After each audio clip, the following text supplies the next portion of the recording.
ਸਤਿ ਸ਼੍ਰੀ ਅਕਾਲ। ਤੁਸੀਂ ਵੇਖ ਰਹੇ ਹੋ ਪੰਜਾਬ ਮੇਲ USA TV। ਮੈਂ ਹਾਂ ਸੰਜੀਵ ਯਸ਼ ਖੰਨਾ। ਤੁਹਾਡਾ ਸਾਰਿਆਂ ਦਾ ਸਵਾਗਤ ਪੰਜਾਬ ਚਰਚਾ ਦੇ ਵਿੱਚ। ਇੱਕ ਵੀਡੀਓ ਬਹੁਤ ਵਾਇਰਲ ਹੋਈ। ਕਿਸੇ ਦਾ ਵੀਜ਼ਾ ਲੱਗਾ, ਕਿਸੇ ਬਾਹਰ ਦੇ ਦੇਸ਼ ਵਾਸਤੇ ਉਹ ਤਿਆਰ ਹੈ ਜਾਣ ਵਾਸਤੇ। ਬੜੀ ਖੁਸ਼ੀ ਹੋਈ ਕਿ ਵੀਜ਼ਾ ਲੱਗ ਗਿਆ, ਹੁਣ ਤੇ ਆਪਾਂ ਚੱਲੇ ਹਾਂ ਬਾਹਰ। ਤੇ ਉਹਨੇ ਛੱਤ ਤੇ ਜਾ ਕੇ ਨਾ ਆਪਣੀ ਪਿਸਤੌਲ ਦੇ ਨਾਲ 3-4 ਫਾਇਰ ਕੀਤੇ ਔਰ ਉਹਦੀ ਇੱਕ ਵੀਡੀਓ ਬਣਾਈ ਔਰ ਵੀਡੀਓ ਬਣਾ ਕੇ ਉਹਨੇ ਪਾ ਦਿੱਤੀ ਸੋਸ਼ਲ ਮੀਡੀਆ ਤੇ। ਵੀਡੀਓ ਵਾਇਰਲ ਹੋ ਗਈ ਤੇ ਉਸ ਤੋਂ ਬਾਅਦ ਉਸ ਨੂੰ ਅਰੈਸਟ ਕਰ ਲਿਆ ਗਿਆ ਕਿ ਇਸ ਤਰ੍ਹਾਂ ਤੁਸੀਂ ਫਾਇਰ ਨਹੀਂ ਕਰ ਸਕਦੇ, ਛੱਤਾਂ ਦੇ ਉੱਤੇ ਸਰੇਆਮ ਫਾਇਰਿੰਗ ਕਰਦੇ ਪਏ ਹੋ। ਖੁਸ਼ੀ ਮਨਾਉਣ ਦਾ ਇਹ ਕਿਹੜਾ ਤਰੀਕਾ ਹੈ? ਤੇ ਉਹਨਾਂ ਨੂੰ ਫੜ ਕੇ ਲੈ ਗਈ ਪੁਲਿਸ। ਜਾਣਾ ਸੀ ਵਿਦੇਸ਼, ਚਲੇ ਗਏ ਜੇਲ੍ਹ, ਜਾਣਾ ਸੀ ਬਾਹਰ, ਚਲੇ ਗਏ ਅੰਦਰ। ਸੋ ਇਸ ਤਰ੍ਹਾਂ ਦੇ ਕਈ ਕਿੱਸੇ ਸਾਹਮਣੇ ਆਉਂਦੇ ਨੇ ਕਿਉਂਕਿ ਪੰਜਾਬੀਆਂ ਨੂੰ ਨਾ ਬੜਾ ਸ਼ੌਕ ਹੈ ਫਾਇਰਿੰਗ ਕਰਨ ਦਾ, ਅਸਲਾ ਦਾ, ਔਰ ਥਾਂ ਥਾਂ ਦੇ ਉੱਤੇ ਖੁਸ਼ੀਆਂ ਮਨਾਉਣ ਦਾ। ਵਿਆਹਾਂ 'ਤੇ ਦੇਖੋ, ਬਰਥਡੇ ਪਾਰਟੀ ਦੇਖੋ, ਕਿਤੇ ਵੀ ਦੇਖੋ ਖੁਸ਼ੀਆਂ ਇਸ ਤਰ੍ਹਾਂ ਮਨਾਈਆਂ ਜਾਂਦੀਆਂ ਨੇ ਕਿ 2-3-4-5 ਫਾਇਰ ਜਦੋਂ ਤੱਕ ਨਾ ਹੋ ਜਾਣ ਉਦੋਂ ਤੱਕ ਕਹਿੰਦੇ ਨੇ ਖੁਸ਼ੀ ਨਹੀਂ ਮਨਾਈ ਗਈ। ਸੋ ਇਹ ਫਾਇਰਿੰਗ ਕਰਨਾ ਇੱਦਾਂ ਪਬਲਿਕ ਪਲੇਸ ਦੇ ਉੱਤੇ ਜਾਂ ਘਰ ਦੇ ਵਿੱਚ ਜਾਂ ਕਿਸੇ ਵੀ ਫੰਕਸ਼ਨ ਦੇ ਉੱਤੇ ਖੁੱਲ੍ਹੇਆਮ, ਇਹ ਸਾਡਾ ਇੱਕ ਗੈਰ ਕਾਨੂੰਨੀ ਮੰਨਿਆ ਜਾਂਦਾ ਅੰਦਾਜ਼ ਕਾਨੂੰਨ ਦੇ ਮੁਤਾਬਿਕ, ਕਿਉਂਕਿ ਇਸ ਦਾ ਸਰਕਾਰ ਵੀ ਇੱਕ ਸਖਤ ਨੋਟਿਸ ਲੈਂਦੀ ਹੈ ਕਿਉਂਕਿ ਕਾਨੂੰਨ ਇਸ ਦੀ ਇਜਾਜ਼ਤ ਨਹੀਂ ਦਿੰਦਾ। ਸੋ ਇਸ ਦੇ ਬਾਰੇ ਅਸੀਂ ਗੱਲਬਾਤ ਕਰਾਂਗੇ ਕਿਉਂਕਿ ਹੁਣ ਇਹ ਕੁਝ ਦਿਨਾਂ ਤੋਂ ਕਾਫੀ ਜ਼ਿਆਦਾ ਸਰਕਾਰ ਨੇ ਸ਼ਿਕੰਜਾ ਕੱਸਿਆ ਹੈ ਇਹਨਾਂ ਵਾਰਦਾਤਾਂ ਦੇ ਉੱਤੇ, ਇਹਨਾਂ ਘਟਨਾਵਾਂ ਦੇ ਉੱਤੇ, ਕਿਉਂਕਿ ਪੰਜਾਬ ਦਾ ਮਾਹੌਲ ਵੀ ਆਪਣੇ ਆਪ ਦੇ ਵਿੱਚ ਕਿਤੇ ਐਡਮਿਨਿਸਟ੍ਰੇਸ਼ਨ ਨੂੰ ਲੈ ਕੇ ਡਾਵਾਂਡੋਲ ਹੈ, ਟਰੈਕ ਤੋਂ ਥੱਲੇ ਹੈ। ਇਸ ਕਰਕੇ ਸਾਰੇ ਲੋਕਾਂ ਨੂੰ ਇਹ ਬਣੀ ਹੋਈ ਹੈ ਸੁਰੱਖਿਆ ਦੀ ਸੋਚ ਕਿ ਕਿੱਦਾਂ ਅਸੀਂ ਸੁਰੱਖਿਅਤ ਰਹਿ ਸਕਦੇ ਹਾਂ, ਕਿਉਂਕਿ ਹਰ ਦਿਨ ਅਸੀਂ ਦੇਖਦੇ ਹਾਂ ਜੋ ਪੰਜਾਬ ਦੀ ਧਰਤੀ 'ਤੇ ਵਾਪਰਦਾ ਪਿਆ। ਇੱਕ ਤਰ੍ਹਾਂ ਨਾਲ ਗਨ ਕਲਚਰ ਹੋ ਚੁੱਕਾ ਹੈ ਸ਼ੁਰੂਆਤ, ਔਰ ਪੰਜਾਬ ਦੇ ਵਿੱਚ ਗਨਜ਼ ਕਾਫੀ ਨੇ, ਤੀਸਰੇ ਨੰਬਰ 'ਤੇ ਆਉਂਦਾ ਪੂਰੇ ਭਾਰਤ ਦੇ ਵਿੱਚ ਸਟੇਟਸ ਦੇ ਵਿੱਚ, ਜਿਹਦੇ ਵਿੱਚ ਸਭ ਤੋਂ ਜ਼ਿਆਦਾ ਗਨਜ਼ ਹੈਗੀਆਂ ਨੇ ਭਾਰਤ ਦੇ ਵਿੱਚ। ਸੋ ਇਹ ਸਭ ਚੀਜ਼ਾਂ ਜਿਹੜੀਆਂ ਨੇ ਇਹਨਾਂ ਬਾਰੇ ਅਸੀਂ ਡਿਸਕਸ ਕਰਾਂਗੇ। ਮੇਰੇ ਨਾਲ ਸਟੂਡੀਓਜ਼ ਦੇ ਵਿੱਚ ਮੌਜੂਦ ਨੇ ਪਵਨਦੀਪ ਸ਼ਰਮਾ, ਪੋਲੀਟੀਕਲ ਐਨਾਲਿਸਟ, ਔਰ ਸੋਸ਼ਲ ਜੋ ਸਾਰੇ ਇਸ਼ੂਜ਼ ਨੇ ਉਹਨਾਂ ਦੇ ਉੱਤੇ ਵੀ ਇਹਨਾਂ ਦੀ ਬਹੁਤ ਮਜ਼ਬੂਤ ਪਕੜ ਹੈ। ਵੈਲਕਮ ਟੂ ਦਾ ਸ਼ੋ ਪਵਨ ਜੀ। ਧੰਨਵਾਦ ਸੰਜੀਵ ਜੀ, ਔਰ ਪੰਜਾਬ ਮੇਲ USA TV ਦੇਖ ਰਹੇ ਨੈਸ਼ਨਲ ਇੰਟਰਨੈਸ਼ਨਲ ਵਿਊਜ਼ ਨੂੰ ਮੇਰੀ ਪਿਆਰ ਭਰੀ ਸਤਿ ਸ੍ਰੀ ਅਕਾਲ। ਸੋ ਪਵਨ ਜੀ, ਗਨ ਕਲਚਰ ਬਾਰੇ ਤੁਸੀਂ ਕੀ ਕਹਿਣਾ ਚਾਹੋਗੇ? ਕਿਉਂਕਿ ਅਮਰੀਕਾ ਦੀ ਧਰਤੀ ਦੇ ਉੱਤੇ ਤਾਂ ਅਸੀਂ ਗਨ ਕਲਚਰ ਦੀ ਹਮੇਸ਼ਾ ਗੱਲ ਕਰਦੇ ਰਹਿੰਦੇ ਹਾਂ, ਪਰ ਪੰਜਾਬ ਦੀ ਧਰਤੀ ਦੇ ਉੱਤੇ ਵੀ ਗਨ ਕਲਚਰ ਸ਼ੁਰੂ ਹੋ ਚੁੱਕਾ ਹੈ। ਸ਼ਾਇਦ ਅਸੀਂ ਵੀ ਅਮਰੀਕਨਸ ਵਾਕਣ ਹੈ ਕਿਉਂਕਿ ਹਰ ਥਾਂ ਦੇ ਉੱਤੇ ਉਹਨਾਂ ਦੀ ਕਾਪੀ ਕਰਨਾ ਜ਼ਰੂਰੀ ਹੈ। ਅਸੀਂ ਵੀ ਕੋਕ ਪੀਣਾ ਹੈ, ਪੈਪਸੀ ਪੀਣੀ ਹੈ। ਜੇ ਅਮਰੀਕਨਸ ਨੇ ਆਪਣੀ ਜੀਨਸ ਨੂੰ ਕਿਤੋਂ ਫਾੜ ਲਿਆ ਤੇ ਅਸੀਂ ਵੀ ਫਾੜ ਲੈਣੀ ਹੈ ਕਿਉਂਕਿ ਪ੍ਰੋਪਰ ਅਸੀਂ ਉਹਨਾਂ ਦੀ ਕਾਪੀ ਕਰਨੀ ਹੈ, ਨਕਲ ਕਰਨੀ ਹੈ। ਤਾਂ ਉਸੇ ਕਰਕੇ ਅਸੀਂ ਆਪਣਾ ਗਨ ਕਲਚਰ ਵੀ ਲੈ ਕੇ ਤੁਰ ਪਏ ਹਾਂ ਅਮਰੀਕਾ ਦੀ ਤਰਜ਼ ਦੇ ਉੱਤੇ, ਜਾਂ ਗਨ ਕਲਚਰ ਸਾਡਾ ਬਹੁਤ ਪੁਰਾਣਾ ਹੈ? ਦੇਖੋ ਸੰਜੀਵ ਜੀ, ਇੱਕ ਬੜਾ ਹੀ ਸੰਜੀਦਾ ਔਰ ਇੰਪੋਰਟੈਂਟ ਵਿਸ਼ਾ ਹੈਗਾ ਪੰਜਾਬ ਦੇ ਮਾਮਲੇ ਦੇ ਵਿੱਚ। ਅਸੀਂ ਜਾਣਦੇ ਹਾਂ ਕਿ ਜਿਹੜਾ ਹਿਸਟੋਰੀਕਲ ਪਰਸਪੈਕਟਿਵ ਹੈਗਾ ਪੰਜਾਬ ਦਾ, ਇਹਦੇ ਵਿੱਚ ਪਹਿਲਾਂ ਪੰਜਾਬ ਨੇ ਟੈਰਰਿਜ਼ਮ ਨੂੰ ਬੜੇ ਲੰਮੇ ਸਮੇਂ ਲਈ ਝੱਲਿਆ। ਉਸ ਤੋਂ ਬਾਅਦ ਫਾਰਮਿੰਗ ਸੈਕਟਰ ਬੜੀ ਵੱਡੀ ਤਾਦਾਦ ਦੇ ਉੱਤੇ ਹੈਗਾ। ਉਸ ਤੋਂ ਬਾਅਦ ਹੁਣ ਅੱਜ ਜਿਹੜੇ ਪੰਜਾਬ ਦੇ ਹਾਲਾਤ ਬਣੇ ਆ, ਗੈਂਗਸਟਰਿਜ਼ਮ, ਗੈਂਗਵਾਰ ਜਿਹੜੀ ਆ ਉਹਦੇ ਮੱਦੇਨਜ਼ਰ ਪੰਜਾਬ ਦੇ ਜੋ ਲੋਕ ਨੇ ਉਹ ਆਪਣੇ ਸੈਲਫ ਡਿਫੈਂਸ ਲਈ ਇਹਨਾਂ ਚੀਜ਼ਾਂ ਨੂੰ ਅਪਲਾਈ ਵੀ ਕਰਦੇ ਆ ਔਰ ਹਾਸਿਲ ਵੀ ਕਰਦੇ ਆ। ਔਰ ਜਿੱਥੇ ਤੱਕ ਗੱਲ ਰਹੀ ਲਾਇਸੈਂਸਿਸ ਦੀ, ਵਾਕਈ ਗੱਲ ਠੀਕ ਹੈ ਕਿ ਪੰਜਾਬ ਜਿਹੜਾ ਉਹ ਉੱਤਰ ਪ੍ਰਦੇਸ਼, ਜੰਮੂ ਐਂਡ ਕਸ਼ਮੀਰ ਤੋਂ ਬਾਅਦ ਪੰਜਾਬ ਅਜਿਹੀ ਸਟੇਟ ਆ ਜਿਹਦੇ ਵਿੱਚ ਸਭ ਤੋਂ ਵੱਧ ਅਸਲਾ ਲਾਇਸੈਂਸ ਧਾਰਕ ਨੇ, ਔਰ ਲਗਭਗ ਕੋਈ 4.25 ਲੱਖ ਦੀ ਤਾਦਾਦ ਦੇ ਵਿੱਚ ਇੱਥੇ ਜਿਹੜੇ ਅਸਲਾ ਲਾਇਸੈਂਸ ਹੈਗੇ ਨੇ ਔਰ ਲੋਕਾਂ ਨੇ ਵੈਪਨਸ ਰੱਖੇ ਆ। ਪਰ ਜਦੋਂ ਟੈਰਰਿਜ਼ਮ ਆ ਜਾਂਦਾ, ਜਦੋਂ ਫਾਰਮਿੰਗ ਸੈਕਟਰ ਦੀ ਗੱਲ ਆ ਜਾਂਦੀ ਹੈ, ਗੈਂਗਵਾਰ ਦੀ ਗੱਲ ਆ ਜਾਂਦੀ ਹੈ, ਤੇ ਫਿਰ ਲੋਕਾਂ ਨੂੰ ਆਪਣੇ ਸੈਲਫ ਡਿਫੈਂਸ ਲਈ ਵੈਪਨ ਜਿਹੜੇ ਆ ਉਹ ਰੱਖਣੇ ਕਈ ਵਾਰ ਬੜੇ ਲਾਜ਼ਮ ਹੋ ਜਾਂਦੇ ਆ।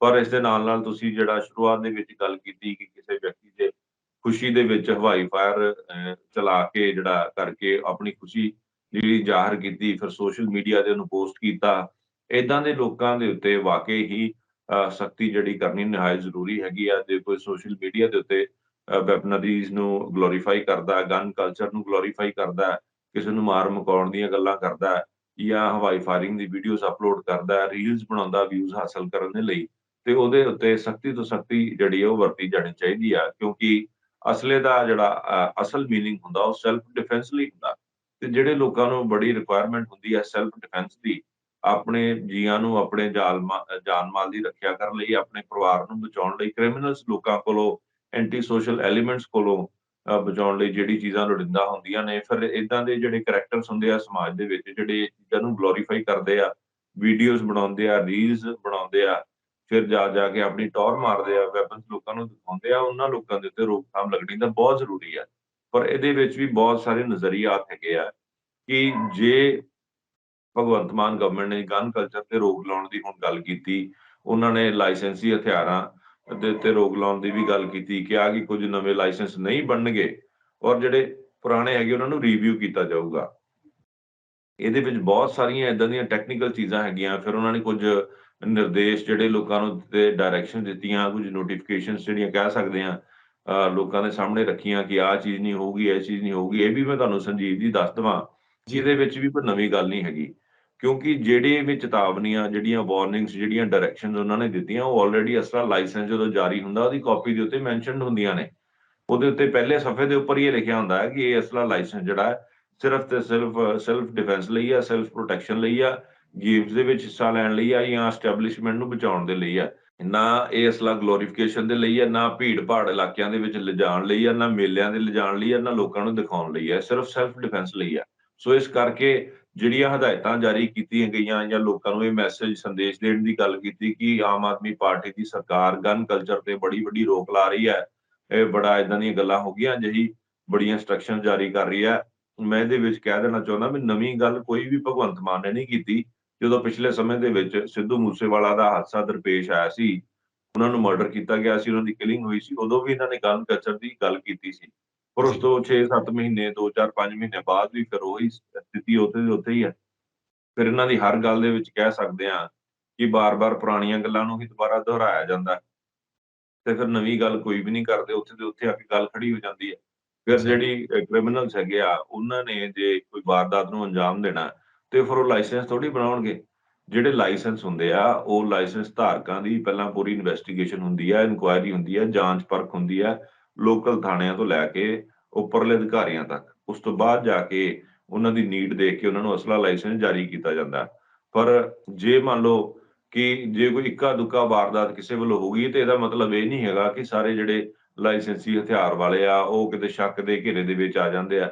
ਅਲਟੀਮੇਟਲੀ ਆਲ ਇਨ ਆਲ ਸਾਰੀ ਗੱਲ ਦਾ ਕ੍ਰਕਸ ਇਹ ਹੈਗਾ ਕਿ ਭਗਵੰਤ ਸਿੰਘ ਮਾਨ ਹੋਣਾ ਨੇ ਜਿਹੜਾ ਪਿਛਲੇ ਸਮੇਂ ਦੇ ਵਿੱਚ ਲਾਅ ਐਂਡ ਆਰਡਰ ਜਿਹੜਾ ਟਰਮੋਇਲ ਪੰਜਾਬ ਦੇ ਵਿੱਚ ਬਣਿਆ, ਜਿਹੜੀ ਕੁਝ ਕਿਲਿੰਗਸ ਹੋ ਰਹੀਆਂ, ਚਾਹੇ ਉਹ ਕਿਸੇ ਕਬੱਡੀ ਖਿਡਾਰੀ ਦੀ ਹੋਣ, ਚਾਹੇ ਕਿਸੇ ਗਾਇਕ ਦੀ ਹੋਣ, ਜਾਂ ਕਹਿ ਸਕਦੇ ਹਾਂ ਸੋ ਕਾਲਡ ਕਿਸੇ ਜਥੇਬੰਦੀ ਨਾਲ ਜੁੜੇ ਹੋਏ ਬੰਦੇ ਹੋਣ, ਤੇ ਉਹਦਾ ਸਾਰਾ ਨਜ਼ਲਾ ਜਿਹੜਾ ਅਸਲਾ ਧਾਰਕਾਂ ਦੇ ਉੱਤੇ ਫਿਰ ਏਦਾਂ ਦੇ, ਕਿਉਂਕਿ ਸੌਫਟ ਟਾਰਗੇਟ ਬਣ ਜਾਂਦਾ ਜਿਹੜੇ ਆਲਰੇਡੀ ਅਕਾਊਂਟੇਬਲ ਨੇ। ਦੇਖੋ, ਜਿਹਦੇ ਕੋਲ ਅਸਲਾ ਲਾਇਸੈਂਸ ਹੁੰਦਾ, ਵੈਪਨ ਹੁੰਦਾ ਹੈ, ਉਹ ਤਾਂ ਚੋਣਾਂ ਦੇ ਨੇੜੇ ਵੀ ਕੋਡ ਆਫ ਕੰਡਕਟ ਦੇ ਦੌਰਾਨ ਵੀ ਆਪਣਾ ਅਸਲਾ ਜਮ੍ਹਾਂ ਕਰਾਉਂਦਾ। ਜੀ। ਹਰ ਕੁਝ ਸਾਲਾਂ ਬਾਅਦ ਉਹਨੂੰ ਰੀਨਿਊ ਕਰਾਉਣਾ ਪੈਂਦਾ। ਕਿਤੇ ਵੀ ਜਦੋਂ ਵੀ ਉਹਨੂੰ ਕਾਲ ਕੀਤੀ ਜਾਂਦੀ ਹੈ, ਉਸ ਤੋਂ ਬਾਅਦ ਉਹਨੂੰ ਅਸਲਾ ਜਮ੍ਹਾਂ ਕਰਾਉਣਾ ਪੈਂਦਾ। ਫਿਰ ਉਹ ਹਰ ਵੇਲੇ ਅਕਾਊਂਟੇਬਿਲਿਟੀ ਦੇ ਵਿੱਚ ਹੁੰਦਾ, ਹਰ ਵੇਲੇ ਸਰਕਾਰ ਦੀ ਪ੍ਰਸ਼ਾਸਨ ਦੇ ਨੋਟਿਸ ਦੇ ਵਿੱਚ ਹੁੰਦਾ। ਤੇ ਫਿਰ ਲੋਕ ਜੇ ਅਸਲਾ ਲਾਇਸੈਂਸ ਉਹਨਾਂ ਦੇ ਰੋਕ ਲੱਗ ਜਾਏਗੀ, ਜੈਨੂਨ ਲੋਕ ਜਿਨ੍ਹਾਂ ਨੂੰ ਜ਼ਰੂਰਤ ਹੈ ਆਪਣੇ ਸੈਲਫ ਡਿਫੈਂਸ ਲਈ, ਉਹਨਾਂ ਨੂੰ ਨਹੀਂ ਮਿਲੇਗਾ, ਤੇ ਫਿਰ ਇਹਦਾ ਮਤਲਬ ਹੈ ਕਿ ਸਾਰਾ ਅਸਲਾ ਜਾਂ ਜਿਹੜੇ ਵੈਪਨਸ ਹੈਗੇ ਉਹ ਫਿਰ ਕ੍ਰਿਮੀਨਲਸ ਕੋਲ ਹੀ ਹੋਣਗੇ। ਤੇ ਜਦੋਂ ਆਮ ਵਿਅਕਤੀ ਉਹ ਜਾ ਰਿਹਾ ਹੋਵੇ ਰਸਤੇ ਦੇ ਵਿੱਚ, ਉਹਨੂੰ 5-10 ਕ੍ਰਿਮੀਨਲ ਘੇਰ ਲੈਣ, ਉਹਨਾਂ ਕੋਲ ਵੈਪਨ ਹੋਵੇ, ਤੇ ਉਹਦੇ ਕੋਲ ਵੈਪਨ ਹੀ ਨਾ ਹੋਵੇ, ਆਪਣਾ ਬਚਾਅ ਹੀ ਨਹੀਂ ਕਰ ਸਕਦਾ, ਉਹ ਕਿਸੇ ਵੀ ਤਰ੍ਹਾਂ ਉਹਨਾਂ ਦੀ ਬਰਾਬਰਤਾ ਕਰ ਹੀ ਨਹੀਂ ਸਕਦਾ। ਤੇ ਫਿਰ ਪੁਲਿਸ ਤਾਂ ਉਦੋਂ ਹੀ ਆਉਂਦੀ ਹੈ ਨਾ ਜਦੋਂ ਵਾਰਦਾਤ ਹੋ ਜਾਂਦੀ ਹੈ, ਜਾਂ ਕਿਸੇ ਨੂੰ ਸੱਟ ਲੱਗ ਜਾਂਦੀ ਹੈ, ਜਾਂ ਗੋਲੀ ਲੱਗ ਜਾਂਦੀ ਹੈ, ਜਾਂ ਉਹ ਜੀ। ਮਰ ਜਾਂਦਾ, ਜਾਂ ਉਹਨੂੰ ਹਸਪੀਟਲ ਪਹੁੰਚਾਇਆ ਜਾਂਦਾ। ਫਿਰ ਔਨ ਦੀ ਸਪੌਟ ਉਹ ਆਪਣੀ ਰੱਖਿਆ ਕਿਵੇਂ ਕਰੇਗਾ? ਸੋ ਇਸ ਕਰਕੇ ਬਹੁਤ ਸਾਰੀਆਂ ਅਨੋਮਲੀਜ਼ ਸੋ ਕਾਲਡ ਜਿਹੜੇ ਏਦਾਂ ਦੀਆਂ ਡਾਇਰੈਕਸ਼ਨ ਜਾਰੀ ਕਰਦੇ ਆ, ਜਿਹੜੀ ਹਮੇਸ਼ਾ ਹੀ ਗੱਲ ਕਰਦੇ ਕਿ ਗਨ ਕਲਚਰ ਗਲਤ ਹੈ, ਗਲਤ ਹੈ, ਉਹਦੇ ਦੋਵੇਂ ਹੀ ਪੱਖ ਜਿਹੜੇ ਉਹ ਸਾਹਮਣੇ ਆਉਣੇ ਚਾਹੀਦੇ ਆ। ਸੱਚ ਦਾ ਸੱਚ, ਦੁੱਧ ਦਾ ਦੁੱਧ, ਪਾਣੀ ਦਾ ਪਾਣੀ ਜਿਹੜਾ ਲੋਕਾਂ ਦੇ ਸਾਹਮਣੇ ਹੋਣਾ ਚਾਹੀਦਾ। ਜਿੱਥੇ ਜ਼ਰੂਰਤ ਹੈਗੀ ਆ, ਲਾਜ਼ਮ ਹੈਗਾ, ਉੱਥੇ ਇਹ ਵੀ ਰਿਕੁਆਇਰਮੈਂਟ ਆ। ਹੁਣ ਤੁਸੀਂ ਆਪ ਦੇਖੋ ਸੰਜੀਵ ਜੀ, ਜੇ ਗਨ ਕਲਚਰ ਦੀ ਗੱਲ ਕਰਦੇ ਆ, ਇੱਥੇ ਮੰਤਰੀਆਂ ਕੋਲ, ਐਮਐਲਏਸ ਕੋਲ ਕਿੰਨੇ-ਕਿੰਨੇ ਗਨਮੈਨ ਹੈ। 100-100 ਬੰਦਾ ਇਹ ਨਾਲ ਲਈ ਫਿਰਦੇ, ਹਰੇਕ ਬੰਦੇ ਕੋਲ ਵੈਪਨ ਹੈ। ਇਹ ਕਿਉਂ ਐਗਜ਼ਾਮਪਲ ਸੈੱਟ ਨਹੀਂ ਕਰਦੇ ਕਿ ਆਪ ਆਪਣੇ ਗਨਮੈਨ ਛੱਡਣ, ਵੈਪਨਸ ਛੱਡਣ, ਤੇ ਲੋਕਾਂ ਸਾਹਮਣੇ ਚੰਗੀ ਉਦਾਹਰਨ ਰੱਖਣ, ਤਾਂ ਕਿ ਲੋਕ ਗਨਸ ਨੂੰ ਤਿਆਗ ਕਰਨ, ਲੋਕੀ ਲਾਇਸੈਂਸਿਸ ਨਾ ਲੈਣ, ਤੇ ਲਾਅ ਐਂਡ ਆਰਡਰ ਜਿਹੜਾ ਕੰਟਰੋਲ ਦੇ ਵਿੱਚ ਆਵੇ। ਭਗਵੰਤ ਸਿੰਘ ਮਾਨ ਕਿਉਂ ਇਹ ਜ਼ਿੰਮੇਵਾਰੀ ਲੈਣ ਤੋਂ ਗੁਰੇਜ਼ ਕਰਦੇ, ਜਾਂ ਤੇ ਫਿਰ ਉਹ ਦੱਸ ਦੇਣ ਲੋਕਾਂ ਨੂੰ ਕਿ ਤੁਸੀਂ ਗਨ ਛੱਡ ਦਿਓ, ਲਾਇਸੈਂਸ ਅਪਲਾਈ ਕਰਨਾ ਛੱਡ ਦਿਓ, ਸਾਰੀ ਸੇਫਟੀ ਸਿਕਿਉਰਿਟੀ ਅਸੀਂ ਕਰਾਂਗੇ, ਜੋ ਕਿ ਸਟੇਟ ਦੀ ਜ਼ਿੰਮੇਵਾਰੀ ਵੀ ਹੈ। ਪਰ ਉਹਨਾਂ ਗੱਲਾਂ ਦੇ ਵਿੱਚੋਂ ਪੂਰਨ ਤੌਰ ਤੇ ਅਸਫਲ ਹੋਣ ਤੋਂ ਬਾਅਦ ਏਦਾਂ ਦੀਆਂ ਡਾਇਰੈਕਸ਼ਨਸ, ਏਦਾਂ ਦੀ ਬਿਆਨਬਾਜ਼ੀਆਂ, ਆਰਟ ਐਂਡ ਕਲਚਰ ਵਾਲੇ ਲੋਕਾਂ ਨੂੰ ਗੀਤਾਂ ਦੇ, ਫਿਲਮਾਂ ਤੇ ਉਹਨਾਂ ਦੇ ਉੱਤੇ ਵੀ ਟਾਰਗੇਟ ਕਰਨ ਦੀ ਕੋਸ਼ਿਸ਼ ਕੀਤੀ ਹੈ, ਜੋ ਕਿ ਟੈਕਨੀਕਲੀ ਰੋਂਗ ਹੈ। ਐਗਜ਼ੈਕਟਲੀ ਟੈਕਨੀਕਲੀ ਰੋਂਗ ਹੈ ਔਰ ਕਈ ਵਾਰ ਅਸੀਂ ਦੇਖਦੇ ਹਾਂ ਕਿ ਗਵਰਨਮੈਂਟ ਆਪਣੀ ਥਾਂ ਦੇ ਉੱਤੇ ਠੀਕ ਹੈ, ਉਹ ਵੱਖ-ਵੱਖ ਨਿਯਮ ਬਣਾ ਰਹੀ ਹੈ, ਰੂਲਸ ਬਣਾ ਰਹੀ ਹੈ ਕਿ ਫਿਲਹਾਲ ਕੋਈ ਵੀ ਨਵਾਂ ਲਾਇਸੈਂਸ ਜਾਰੀ ਨਹੀਂ ਕੀਤਾ ਜਾਏਗਾ। ਕੋਈ ਵੀ ਨਵਾਂ ਲਾਇਸੈਂਸ ਜਾਰੀ ਕਰਨ ਤੋਂ ਪਹਿਲਾਂ ਇੱਕ ਮਨਜ਼ੂਰੀ ਜ਼ਰੂਰੀ ਹੈ, ਕਿਉਂਕਿ 3 ਮੰਥਸ ਐਟਲੀਸਟ ਉਹ ਘੋਖਣ ਵਾਸਤੇ ਰੱਖੇ ਨੇ ਕਿ ਏਜੰਸੀਆਂ ਤਿਆਰ ਹੋਣ ਤੇ ਜਾ ਕੇ ਦੇਖਣ ਕਿ ਜਿਨ੍ਹਾਂ ਨੂੰ ਵੈਪਨਸ ਡਿਲੀਵਰ ਕੀਤੇ ਗਏ ਨੇ, ਇਸ਼ੂ ਹੋਏ ਨੇ, ਉਹਨਾਂ ਨੂੰ ਕਿੰਨੀ ਕੁ ਜ਼ਰੂਰਤ ਹੈ, ਕਿੰਨੇ ਕੁ ਉਹਦੇ 'ਚ ਰੀਨਿਊ ਹੋਣੇ ਚਾਹੀਦੇ ਨੇ, ਕਿਹੜੇ ਕੈਂਸਲ ਹੋਣੇ ਚਾਹੀਦੇ ਨੇ। ਇਹ ਸਭ ਗੱਲਾਂ ਹੁੰਦੀਆਂ ਆ ਰਹੀਆਂ ਨੇ। ਸੋ ਇਹਦੇ ਦੌਰਾਨ ਇਹ ਸਭ ਇੱਕ ਡਰ ਪੈਦਾ ਹੋ ਗਿਆ ਹੈ ਕਿ ਜਿਨ੍ਹਾਂ ਲੋਕਾਂ ਨੂੰ ਲਾਇਸੈਂਸ ਜ਼ਰੂਰੀ ਨੇ ਸੈਲਫ ਡਿਫੈਂਸ ਵਾਸਤੇ, ਜਿਨ੍ਹਾਂ ਵਾਸਤੇ ਜ਼ਰੂਰੀ ਹੈ ਲਾਇਸੈਂਸ ਔਰ ਜਿਨ੍ਹਾਂ ਕੋਲ ਇੱਕ ਵੈਪਨ ਹੋਣਾ ਚਾਹੀਦਾ ਹੈ, ਉਹ ਵੀ ਉਸੇ ਘੇਰੇ 'ਚ ਆ ਗਏ ਨੇ। ਕੀ ਇਹ ਉਹਨਾਂ ਦੀ ਜਾਨ ਦੇ ਉੱਤੇ ਖਤਰਾ ਨਹੀਂ ਪੈਦਾ ਹੋ ਗਿਆ? ਕਿਉਂਕਿ ਪਹਿਲਾਂ ਸਿੱਧੂ ਮੂਸੇਵਾਲਾ ਦੀ ਜਿੱਦਾਂ ਸਿਕਿਉਰਿਟੀ ਵਾਪਸ ਲਿੱਤੀ ਗਈ, ਇਲੈਕਸ਼ਨਸ ਦੇ ਦੌਰਾਨ ਹੋਰ ਵੀ ਕਈ ਮੋਤਬਰ ਲੋਕਾਂ ਦੀ ਵਾਪਸ ਲਿੱਤੀ ਗਈ ਸਿਕਿਉਰਿਟੀ, ਫਿਰ ਸਿੱਧੂ ਮੂਸੇਵਾਲਾ ਇੰਸੀਡੈਂਟ ਤੋਂ ਬਾਅਦ ਉਹ ਸਿਕਿਉਰਿਟੀ ਵਾਪਸ ਕਰ ਦਿੱਤੀ। ਤੁਹਾਨੂੰ ਨਹੀਂ ਲੱਗਦਾ ਕਿ ਜੇ ਇਹ ਜਿਨ੍ਹਾਂ ਨੂੰ ਲੋੜ ਹੈ, ਐਮਰਜੈਂਸੀ ਪੈ ਜਾਂਦੀ ਹੈ, ਜੇ ਉਹਨਾਂ ਦੇ ਵੀ ਹਥਿਆਰ ਵਾਪਸ ਲੈ ਲੇਗੀ ਸਰਕਾਰ ਤੇ ਉਹਨਾਂ ਦੀ ਜਾਨ ਦੇ ਉੱਤੇ ਵੀ ਖਤਰਾ ਹੋ ਸਕਦਾ ਹੈ? ਦੇਖੋ, ਇਹ ਤੇ ਬੜੀ ਐਬਸੋਲੂਟ ਕਲੈਰਿਟੀ ਦੇ ਨਾਲ ਗੱਲ ਸਾਹਮਣੇ ਆਉਂਦੀ ਆ ਕਿ ਜਦੋਂ ਮੂਸੇਵਾਲਾ ਦੇ ਮਾਮਲੇ ਦੇ ਵਿੱਚ ਵੀ ਉਹਨਾਂ ਦੀ ਕਿਲਿੰਗ ਹੋਈ ਤਾਂ ਇਹ ਕਿਹਾ ਜਾਂਦਾ ਹੈ ਕਿ ਉਹਨਾਂ ਵੱਲੋਂ ਵੀ ਆਪਣੇ ਪਿਸਟਲ ਤੋਂ 1-2 ਫਾਇਰ ਕਰਨ ਦੀ ਕੋਸ਼ਿਸ਼ ਕੀਤੀ ਗਈ, ਕੋਈ ਟਾਕਰਾ ਕਰਨ ਦੀ ਕੋਸ਼ਿਸ਼ ਕੀਤੀ ਗਈ। ਐਟਲੀਸਟ ਜੇ ਬੰਦੇ ਕੋਲ, ਜ਼ਿੰਮੇਵਾਰ ਨਾਗਰਿਕ ਕੋਲ ਕੋਈ ਵੈਪਨ ਹੋਊਗਾ ਤੇ ਉਹ ਗੈਂਗਸਟਰਵਾਦ ਦਾ ਕੋਈ ਮੁਕਾਬਲਾ ਕਰਨ 'ਚ ਸਹੀ ਹੋ ਸਕਦੇ। ਫਿਰ ਉਹ ਜੇ ਉਹਨੂੰ ਕੋਈ ਲੁੱਟਣ ਪੈ ਜਾਂਦਾ, ਕੋਈ ਮਾਰਨ ਪੈ ਜਾਂਦਾ, ਕੋਈ ਕੁੱਟਣ ਪੈ ਜਾਂਦਾ, ਉਹ ਆਪਣੇ ਸੈਲਫ ਡਿਫੈਂਸ ਲਈ ਉਹਨੂੰ ਅਪਲਾਈ ਕਰ ਸਕਦਾ। ਔਰ ਸਭ ਤੋਂ ਵੱਡੀ ਇਸ ਸਾਰੀ ਸਿਸਟਮ ਦੇ ਵਿੱਚ ਇੱਕ ਅਨਾਮਲੀ ਇਹ ਹੈਗੀ ਆ ਕਿ ਭਗਵੰਤ ਸਿੰਘ ਮਾਨ ਹੋਣੀ ਪਹਿਲਾਂ ਤੇ ਇਹ ਤੈਅ ਕਰਨ ਕਿ ਜਿਹੜੇ ਲਾਇਸੈਂਸ ਸਿਫਾਰਿਸ਼ ਨਾਲ ਦਿੱਤੇ ਗਏ ਆ ਜਾਂ ਰਿਸ਼ਵਤਖੋਰੀ ਦੇ ਨਾਲ ਦਿੱਤੇ ਗਏ ਆ, ਜਿਹੜੇ ਲੋਕਾਂ ਨੇ ਪੈਸੇ ਦੇ ਕੇ ਲੱਖਾਂ ਰੁਪਈਏ ਕਰਪਸ਼ਨ ਦੇ ਵਿੱਚ ਕੁਝ ਅਫਸਰਾਂ ਨੇ ਜਿਹੜੇ ਹਾਸਲ ਕੀਤੇ। ਲੋਕਾਂ ਨੇ, ਅਫਸਰਾਂ ਨੇ, ਕਈਆਂ ਨੇ ਇੰਨੇ-ਇੰਨੇ ਪੈਸੇ ਇਕੱਠੇ ਕੀਤੇ ਕਿ ਉਹ ਪੈਸੇ ਦੇ ਨਾਲ, ਉਹ ਰਿਸ਼ਵਤਖੋਰੀ ਦੇ ਨਾਲ ਲਾਇਸੈਂਸ ਲੋਕਾਂ ਨੇ ਬਣਵਾਏ ਆ। ਜਿਹਨੂੰ ਅਸੀਂ ਗਨ ਕਲਚਰ ਕਹਿ ਰਹੇ ਹਾਂ, ਸ਼ੌਕੀਆ ਜਿਹੜੇ ਪਿੰਡਾਂ ਦੇ ਲੋਕ ਹੋਣ, ਸ਼ਹਿਰਾਂ ਦੇ ਲੋਕ ਹੋਣ, ਸਾਰੇ ਪੂਰੇ ਪੰਜਾਬ ਦੇ ਵਾਸੀਆਂ ਵਿੱਚੋਂ ਬਹੁਤ ਕਾਫ਼ੀ ਤਾਦਾਦ ਏਦਾਂ ਦੀ ਹੋਊਗੀ ਜਿਨ੍ਹਾਂ ਨੂੰ ਵੈਪਨਸ ਦਿਖਾਉਣ ਦਾ ਸ਼ੌਕ ਹੁੰਦਾ, ਏਦਾਂ ਦੀ ਸ਼ੋ ਆਫ ਕਰਨ ਦਾ ਸ਼ੌਕ ਹੁੰਦਾ ਔਰ ਉਹ ਜ਼ਿਆਦਾ ਪੈਸੇ ਖਰਚ ਲੈਂਦੇ ਆ, ਜਾ ਕੇ ਅਫਸਰਾਂ ਨੂੰ ਰਿਸ਼ਵਤ ਵੀ ਦਿੰਦੇ ਆ, ਉਹਨਾਂ ਦੇ ਦਲਾਲਾਂ ਨੂੰ ਰਿਸ਼ਵਤ ਦਿੰਦੇ ਆ ਕਿ ਸਾਡਾ ਲਾਇਸੈਂਸ ਬਣਵਾ ਦਿਓ। ਫਿਰ ਜੇ ਰਿਵਿਊ ਦੇ ਵਿੱਚ ਏਦਾਂ ਦੇ ਕੁਝ ਲੋਕ ਸਾਹਮਣੇ ਆਉਣ ਕਿ ਜਿਨ੍ਹਾਂ ਨੇ ਪੈਸੇ ਜਾਂ ਸਿਫਾਰਿਸ਼ ਦੇ ਨਾਲ ਆਪਣਾ ਲਾਇਸੈਂਸ ਬਣਵਾਇਆ, ਤੇ ਉਹ ਜੀ। ਲਾਇਸੈਂਸ ਜ਼ਰੂਰ ਰੱਦ ਹੋਣੇ ਚਾਹੀਦੇ ਆ। ਔਰ ਰੱਦ ਹੋਣ ਤੋਂ ਬਾਅਦ ਇਹ ਵੀ ਬਿਲਕੁਲ ਸਭ ਦੇ ਸਪਸ਼ਟ ਸਾਹਮਣੇ ਰੱਖਣਾ ਚਾਹੀਦਾ ਕਿ ਕਿਹੜੇ ਅਫਸਰ ਨੇ ਉਹ ਜਾਰੀ ਕੀਤਾ, ਕਿਉਂ ਜਾਰੀ ਕੀਤਾ, ਕਿੰਨਾਂ ਹਾਲਾਤਾਂ ਦੇ ਵਿੱਚ ਜਾਰੀ ਕੀਤਾ ਔਰ ਜੇ ਕੋਈ ਰਿਸ਼ਵਤ ਲਈ ਗਈ ਹੈ ਜਾਂ ਕੋਈ ਹੋਰ ਸਿਫਾਰਿਸ਼ ਲੱਗੀ ਹੈ ਤੇ ਉਹ ਕਿਹਨੇ ਕੀਤੀ ਤੇ ਕਿਹਨੇ ਲਈ। ਉਹਨਾਂ ਜੀ। ਅਫਸਰਾਂ ਦੇ ਉੱਤੇ ਕਾਰਵਾਈ ਹੋਣੀ ਚਾਹੀਦੀ ਆ ਜਿਹੜੇ ਗਲਤ ਲੋਕਾਂ ਨੂੰ ਲਾਇਸੈਂਸ ਅਪਲਾਈ ਕਰਨ ਤੋਂ ਬਾਅਦ ਜਾਰੀ ਕਰ ਦਿੰਦੇ ਨੇ। ਸੋ ਇਹ ਸਾਰਾ ਖੋਜ ਦਾ ਵਿਸ਼ਾ ਹੈਗਾ ਔਰ ਇਸ ਤੋਂ ਵੀ ਇੰਪੋਰਟੈਂਟ ਗੱਲ ਇਹ ਆ ਕਿ ਜਦੋਂ ਕੋਈ ਅਸਲਾ ਲਾਇਸੈਂਸ ਅਪਲਾਈ ਕਰਨ ਜਾਂਦਾ, ਫਾਈਲ ਲੈਣ ਜਾਂਦਾ, ਫॉर ਸੇ ਜੇ ₹20,000 ਫੀਸ ਹੋਵੇ ਫਾਈਲ ਦੀ। ਫॉर ਐਗਜ਼ਾਮਪਲ ਮੈਂ ਦੱਸ ਰਿਹਾ, ਐਗਜ਼ੈਕਟ ਕਿੰਨੀ ਅਜੇ ਤਾਂ ਮੇਰੇ ਧਿਆਨ ਦੇ ਵਿੱਚ ਨਹੀਂ ਹੈਗਾ, ਪਰ ਫੀਸਾਂ ਦੇ ਵਿੱਚ ਬਹੁਤ ਵੱਡਾ ਵਾਧਾ ਹੋ ਗਿਆ। ਫॉर ਸੇ ਜੇ ₹20,000 ਫੀਸ ਹੋਵੇ ਫਾਈਲ ਦੀ ਤੇ 100 ਬੰਦਾ ਜਾ ਕੇ ਫਾਈਲ ਲੈ ਆਉਂਦਾ, ਉਹ ਦੇ ਦਿੰਦੇ ਆ ਤੇ ਉਸ ਤੋਂ ਬਾਅਦ ਜੇ ਬਣਦੇ 2 ਜਾਂ 4 ਲੋਕਾਂ ਦੇ ਸਿਰਫ 100 ਦੇ ਵਿੱਚੋਂ ਤੇ ਬਾਕੀ ਸਭ ਦੇ ਜੇ ਲਾਇਸੈਂਸ ਉਹਨਾਂ ਨੂੰ ਜਾਰੀ ਨਹੀਂ ਕੀਤੇ ਜਾਂਦੇ ਤੇ ਉਹਨਾਂ ਦੀ ਵੱਡੀ ਤਾਦਾਦ ਦੇ ਵਿੱਚ ਪੰਜਾਬ ਦੇ ਵਾਸੀਆਂ ਦੀ ਫੀਸ ਜਿਹੜੀ ਉਹਨੂੰ ਡਕਾਰ ਲਿਆ ਜਾਂਦਾ। ਤੁਸੀਂ ਸਮਝੋ ਕਿ ਇਹ ਵੀ ਕਿੱਡੀ ਵੱਡੀ ਇੱਕ ਤਰ੍ਹਾਂ ਦੀ ਵੈਲਫੇਅਰ ਸਟੇਟ ਨਾ ਹੋਣ ਦੀਆਂ ਗੱਲਾਂ। ਪੁਲਿਸ ਵੀ ਇੱਕ ਵੈਲਫੇਅਰ ਸਟੇਟ ਹੋਣੀ ਚਾਹੀਦੀ ਹੈ ਕਿ ਇੰਨੇ ਲੋਕਾਂ ਕੋਲੋਂ ਪੈਸਾ ਇਕੱਠਾ ਕਰੋ, ਉਹਨਾਂ ਨੂੰ ਫਾਈਲਾਂ ਦਿਓ ਤੇ ਜੇ 100 ਲੋਕਾਂ ਦੀ ਮੰਨ ਲਓ ਫਾਈਲ ਉਹਨਾਂ ਨੂੰ ਦੇ ਦਿੱਤੀ 20,000 ਰੁਪਇਆ ਲੈ ਕੇ ਤੇ ਫਿਰ ਉਹਨਾਂ ਦੇ 2, 4, 5 ਦੇ ਲਾਇਸੈਂਸ ਬਣਾ ਦਿਓ, ਬਾਕੀਆਂ ਦੇ ਨਾ ਕਰ ਦਿਓ ਤੇ 20,000 ਰੁਪਇਆ ਇਕੱਠਾ ਕਰਕੇ ਆਪਣੇ ਕੋਲ ਮਹਿਕਮੇ ਲਈ ਰੱਖ ਲਓ। ਇਹ ਯਾ ਵੀ ਗੱਲਾਂ ਜਿਹੜੀ ਉਹਦੀ ਵੀ ਜਾਂਚ ਪਰਖ ਹੋਣੀ ਚਾਹੀਦੀ ਆ ਜਾਂ ਏਦਾਂ ਦਾ ਕੋਈ ਨਿਯਮ ਬਣਨਾ ਚਾਹੀਦਾ ਕਿ ਜਿਹੜੇ ਬੰਦੇ ਨੂੰ, ਜਿਹੜੇ ਵਿਅਕਤੀ ਨੂੰ, ਜਿਹੜੇ ਨਾਗਰਿਕ ਨੂੰ ਲਾਇਸੈਂਸ ਜਾਰੀ ਨਹੀਂ ਹੁੰਦਾ ਤੇ ਉਹਦੀ ਕੁਝ ਇੱਕ ਅਮਾਉਂਟ ਫੀਸ ਜਿਹੜੀ ਉਹਨੂੰ ਵਾਪਸ ਵੀ ਮਿਲਣੀ ਚਾਹੀਦੀ ਹੈ ਤਾਂ ਕਿ ਉਹਨੂੰ ਇਹ ਨਾ ਲੱਗੇ ਕਿ ਸਿਰਫ ਪੈਸੇ ਇਕੱਠੇ ਕਰਨ ਲਈ ਮੈਨੂੰ ਫਾਈਲ ਦਿੱਤੀ ਗਈ ਸੀ। ਤੋ ਇਹ ਗੱਲਾਂ ਜਿਹੜੀਆਂ ਬੜੀਆਂ ਜ਼ਰੂਰੀ ਹੈਗੀਆਂ ਔਰ ਜਦੋਂ ਰਿਵਿਊ ਹੁੰਦੇ ਆ, ਫਿਰ ਉਸ ਤੋਂ ਬਾਅਦ ਲਾਇਸੈਂਸ ਰੀਨਿਊ ਹੁੰਦੇ ਆ, ਡੋਪ ਟੈਸਟਿੰਗ ਹੁੰਦੀ ਆ, ਬਹੁਤ ਸਾਰੇ ਮਾਪਦੰਡਾਂ ਦੇ ਵਿੱਚੋਂ ਨਿਕਲ ਕੇ ਹੀ ਕਿਸੇ ਅਸਲਾ ਧਾਰਕ ਨੂੰ ਫਿਰ ਜਾ ਕੇ ਲਾਇਸੈਂਸ ਰੀਨਿਊ ਹੁੰਦਾ। ਸੋ ਇਸ ਕਰਕੇ ਨਿਰਦੇਸ਼ ਨਵੇਂ ਤੋਂ ਨਵੇਂ ਜਾਰੀ ਕਰਨੇ, ਇਹਨੂੰ ਫਿਰ ਮੈਂ ਹਰ ਵਾਰੀ ਇਹ ਕਹਿਣਾ ਕਿ ਮੀਡੀਆ ਓਪਰਚੁਨਿਟੀ ਬਣਾਉਣਾ, ਅਖਬਾਰਾਂ ਦੀਆਂ ਸੁਰਖੀਆਂ ਬਣਾਉਣੀਆਂ, ਇੱਕ ਬੜੀ ਉੱਪਰਲੇ ਲੈਵਲ ਦੀ ਗੱਲ ਜੀ ਕਰ ਦੇਣੀ, ਔਨ ਗਰਾਊਂਡ ਇਹਦਾ ਕੋਈ ਅਸਰ ਨਾ ਹੋਣਾ। ਹਾਲਾਤਾਂ ਦੀ ਨਜ਼ਲਾ ਜਿਹੜਾ ਆ, ਕੋਈ ਲਾਅ ਐਂਡ ਆਰਡਰ ਇੰਨਾ ਕੁ ਨਹੀਂ ਸੰਭਲ ਰਿਹਾ। ਤੁਸੀਂ ਆਪ ਹੀ ਦੱਸ ਸਕਦੇ ਹੋ ਕਿ ਲਾਇਸੈਂਸੀ ਹਥਿਆਰਾਂ ਤੋਂ ਕਿੰਨੀਆਂ ਕੁ ਵਾਰਦਾਤਾਂ ਹੋ ਗਈਆਂ। ਪਰ ਜਿਹੜੀਆਂ ਤੁਸੀਂ ਦੇਖੋ ਡੇਰਾ ਪ੍ਰੇਮੀ ਇੱਕ ਉਹਨੂੰ ਮਾਰਿਆ ਗਿਆ, ਇਹ ਕਿਤੇ ਅੰਮ੍ਰਿਤਸਰ ਦੇ ਵਿੱਚ ਇੱਕ ਸੋ ਕਾਲਡ ਹਿੰਦੂ ਲੀਡਰ ਆ, ਉਹਨੂੰ ਮਾਰਨ ਦੀ ਗੱਲ ਕੀਤੀ ਗਈ। ਫਿਰ ਸਿੱਧੂ ਮੂਸੇਵਾਲਾ ਦਾ ਮਰਡਰ ਹੋਇਆ, ਨੰਗਲ ਅੰਬੀਆਂ ਦਾ ਮਰਡਰ ਹੋਇਆ, ਹੋਰ ਬਹੁਤ ਸਾਰੀ ਕਿਲਿੰਗਸ ਏਦਾਂ ਹੋਈਆਂ। ਉਹ ਸਾਰੀਆਂ ਕੀ ਲਾਇਸੈਂਸੀ ਹਥਿਆਰਾਂ ਦੇ ਨਾਲ ਕੀਤੀਆਂ ਗਈਆਂ ਸੀ। ਉਹ Yeah. ਲੋਕ ਪੰਜਾਬ ਪੁਲਿਸ ਕੋਲੋਂ ਫੜੇ ਨਹੀਂ ਜਾ ਰਹੇ।